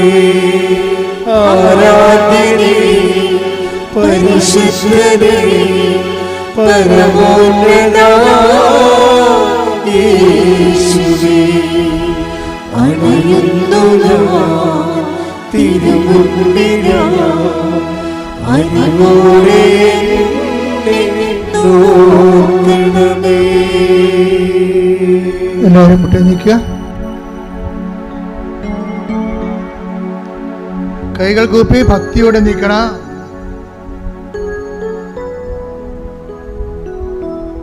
വലിയ അഭിഷേകം കൊണ്ട് കർത്താവ് നിങ്ങൾ നിറക്കുന്ന സമയമാണ്. നിങ്ങളുടെ രോഗങ്ങൾ അതെന്ത് തന്നെയായാലും കർത്താവ് ഏറ്റെടുക്കുന്ന സമയമാണ്. നിങ്ങളുടെ ഹൃദയഭാരങ്ങൾ നിങ്ങൾക്കെല്ലാവർക്കും കർത്താവിൻ്റെ അടുത്താരെ കയറി ഉശിരോടെ സാക്ഷ്യം പറയാൻ പറ്റുന്ന ഒരു ദിവസം സമ്മാനമായി ദൈവം നിങ്ങൾക്ക് തരും. നമുക്ക് സന്തോഷത്തോടെ അമ്മയുടെ മാധ്യസ്ഥത്തിന് നമ്മളതിനെ സമർപ്പിക്കാം. കർത്താവേ, നിൻ്റെ വിശുദ്ധ പൗരോഹിത്യത്തെ മഹത്വപ്പെടുത്തണമെന്ന് പ്രാർത്ഥിക്കുന്നു. കർത്താവേ, സഭയിലുള്ള സാന്നിധ്യം പ്രകടമാക്കണമെന്ന് പ്രാർത്ഥിക്കുന്നു. കർത്താവേ, സ്തുതിയുടെ മക്കളെ ഹല്ലേലൂയ ഹല്ലേലൂയ എന്റെ കർത്താവിന്റെ ഉന്നതമായ നാമത്തില് ഹല്ലേലൂയ, ഹല്ലേലൂയ, ഹല്ലേലൂയ, ഹല്ലേലൂയ. കർത്താവിന്റെ ഓരോ മക്കൾക്കും വേണ്ടി പ്രാർത്ഥിക്കുന്നു. കർത്താവേ, കർത്താവേ, ആരാധന, മഹത്വം, കർത്താവേ, സ്തുതി. കർത്താവെ നിന്റെ തിരുമുറി വാർന്ന് വലത് കരം കർത്താവേ, മഹത്വം, കർത്താവേ, സ്തുതി, ആരാധന, ആരാധന. ആണിപ്പെടുതാർന്ന അനുഗ്രഹത്തിന്റെ കരങ്ങള് ആണിപ്പെടുതാർന്ന അനുഗ്രഹത്തിന്റെ കരങ്ങള് ഓരോ മകന്റെ മേലും ഓരോ മകളുടെ മേലും കർത്താവെ പതിപ്പിക്കണമെന്ന് പ്രാർത്ഥിക്കുന്നു. കർത്താവെ, കർത്താവെ സ്വർഗം തുറക്കണമേ. കർത്താവെ, അങ്ങയുടെ പരിശുദ്ധ രക്തത്തിന്റെ വിലയായ പരിശുദ്ധാത്മാവിനാൽ അങ്ങയുടെ മക്കളെ നിറക്കണമെന്ന് പ്രാർത്ഥിക്കുന്നു. കർത്താവെ, അസ്ഥിരോഗികള്, നടുവേദനക്കാര്, ഇടുപ്പല് വേദനയുള്ളവര്, സന്ധിബന്ധങ്ങൾ മരവിപ്പുള്ളവര്, മാംസപേശികളുടെ വേദനയുള്ളവർ, നീർക്കെട്ടലുള്ളവര്, വാതരോഗികള് കർത്താവിന്റെ നാമത്തിൽ സൗഖ്യം പ്രാപിക്കട്ടെ. ഈശോ, ഈശോ, ഈശോ നിന്റെ വിശുദ്ധ പൗരോഹിത്യത്തെ മഹത്വപ്പെടുത്തണമേ. കണ്ണുനീരോടെയാണ് അവർ വരുന്നത്. ഞാനവരെ ആശ്വസിപ്പിച്ച് പറഞ്ഞേക്കും. എന്നാൽ ചെയ്ത കർത്താവിന്റെ വാക്കുകള് ഇപ്പോൾ നിറവേറട്ടെ, ഇവിടെ നിറവേറട്ടെ. മക്കളില്ലാത്തവര്, സാമ്പത്തിക കടങ്ങളെ വലയുന്നവര്, ഭവനരഹിതര്, പഠിക്കുവാൻ നിവൃത്തിയില്ലാത്ത കുഞ്ഞുങ്ങള്, ജോലിയില്ലാത്തവര്, ജപ്തി നടപടി നേരിടുന്നവര്, നാട്ടിലെ ജോലിക്കും വിദ്യാർത്ഥി ജോലിക്കും തടസ്സമുള്ളവര്, പാർപ്പിടമില്ലാത്തവര്, തലചാക്കിന് ഇടമില്ലാത്തവര്, സമാധാനമില്ലാത്തവര്, മാതാപിതാക്കന്മാര്, ഭാര്യ ഭർത്താക്കന്മാര് പിരിച്ചു താമസിക്കുന്നവര് കർത്താവിന്റെ നാമത്തില് മാരകമായ തടസ്സങ്ങള്, ജീവിത ദുരിതങ്ങള് യേശുവിന്റെ നാമത്തിൽ മാറിപ്പോകട്ടെ. ശ്രുതിക്കട്ടെ.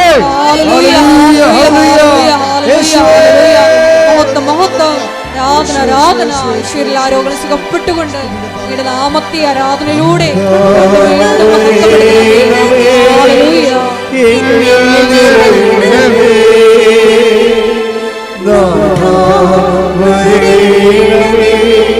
സൗഖ്യം നൽകണമേ.